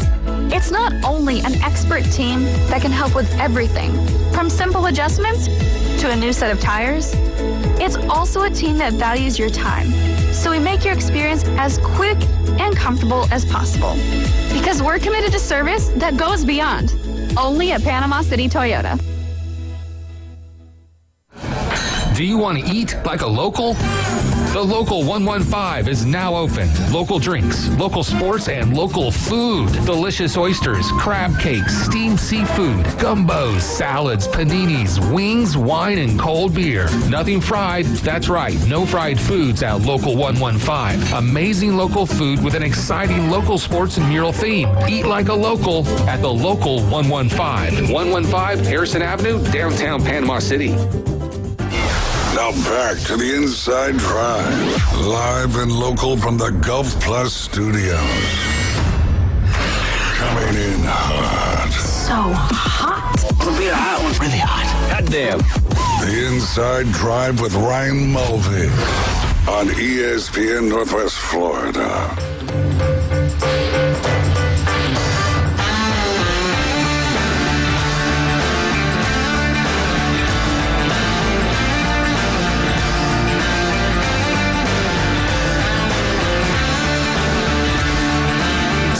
Inside Drive. You was not getting that. Wrong point. I'm trying to tell you, right hand, left hand, right hand. But what if you only got one hand? Well, hopefully you got a daggum arm, son. You lift that thing. This is the Inside Drive, sponsored by Golf Plus here on ESPN Northwest Florida, 104.3 Panama City, 101.9 Port St. Joe. And you can also download the app. Take us with you everywhere. But when you do download the app, make sure you enter our contest with the Enter Contest button. Got a chance to win some t-shirts from ESPN Inside Drive and Golf Plus. Open line Friday, 850-215-6290. Give us a call. Talk about whatever it is that you want within reason. But right now, we will head on back into the NFL draft. We left off at the 13th. We got a caller, Dave? Oh, yeah, dadgummit. I forgot. We should do that. Yeah, we do. We got old Cougar Finder over there. Here you go, Zach Wilson. Zach, how goes it? It's going good, man. How are y'all doing this morning? Doing great, man. We talking some draft. What you got? So I just want to talk about, I'm getting ready to go to class, so I got to be quick, but the Giants trading back into the first round to get Jackson Dart, I think there are a lot of implications with that in the second round. So if the Steelers don't trade back into the second round, I've been hearing a lot of things about them trying to get Jalen Milroe in this second or third round. I don't know if Milroe is going to drop that low. Oh, I'm tired. He's like a blockbuster trade going into the second round. I mean, you might see something like that. I mean, you saw it last year with the not last year, but 2 years ago with the Titans trying to get up and getting Will Levis with the first pick in the second round. Yeah, and see how that worked out for them. Let me ask you this: where are you going to class at? That's the more important question. I gotta go play music. I'm a music education major. No, you've got more talent than I do, my man. What instrument is your favorite to play? Oh, favorite to play? Trombone's pretty cool. Baritone can be fun, but trombone is what they made me play in high school. Were you any good at it, Dave? Oh, really? Was I any good at it? Am I still playing it? I don't know. Are you? I play the old guitar, but I did love. I actually did enjoy playing the trombone. I loved music of all facets. Jerry Mathis was my music teacher, but Zach Wilson, you go from the Cougars to the to just teaching the children how to play the music, huh? Or no, actually no, you're learning how to play the music, and then you'll teach the children how to play music. Hey, man, I mean, you got to do what you got to do, you know? I mean, if the moms are going to be at the schools, man, that's what you got to do. Hey! All right, Zach, so who's your favorite team? Steelers? No, actually, I'm a Miami Dolphins fan. So why you even care about what the Steelers are going to do? I just think it's history. I'm an NFL guy, you know. I just like seeing a lot of things happen. And I'm really excited for what's going to happen because, I mean, it's going to affect what the Dolphins have because we have pick second one. So, I mean, you know, I like taking things up in the second round for us. You seem like someone who needs to come do 2 hours with the afternoon underdogs. Yeah, hang out with us. We're on from 4 to 6. Bring your trombone. Yeah. and well, no, you don't got to bring your trombone. But you should come talk sports with us on the Afternoon Underdogs from 4 to 6 one of those days. So just text your information over there to the same number that you called, and we appreciate that. What was your favorite pick of the draft last night? Oh, man, Kenneth Grant was a steal for the Dolphins, I think. I'm so glad he fell down that low. That was perfect for us. We needed to get in the trenches. Excellent. Like it. Any other questions for my guy, Zach Wilson? What do you guys think about Tyler Shuck? He didn't get drafted last night, did he? No, I don't think so. I don't think anyone got drafted outside of Cam Ward and Jackson Dart, quarterback-wise, right? No, it's just 2. Yeah. Yeah, just the two of them. Just the two of them. Hey, that's a song. Listen, I'll tell you this. I'm wearing a Louisville jersey right now. It's a baseball jersey. It was given to me by a Louisville fan named Adam Goff. I don't freaking know.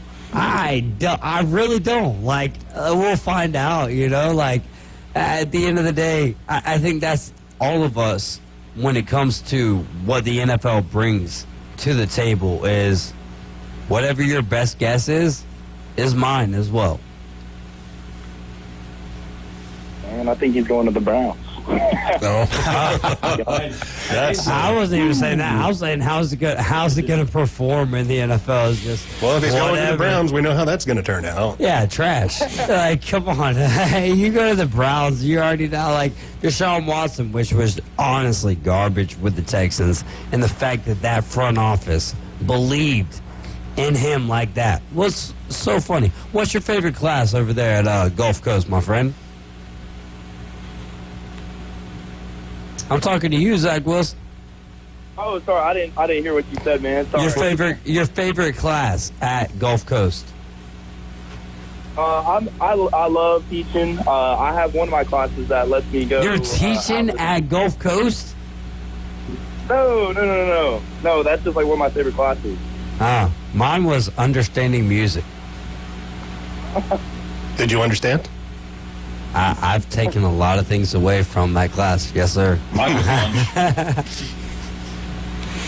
Zach, hey, Zach, thanks so much for the call, my friend. Hey, keep calling back, all right?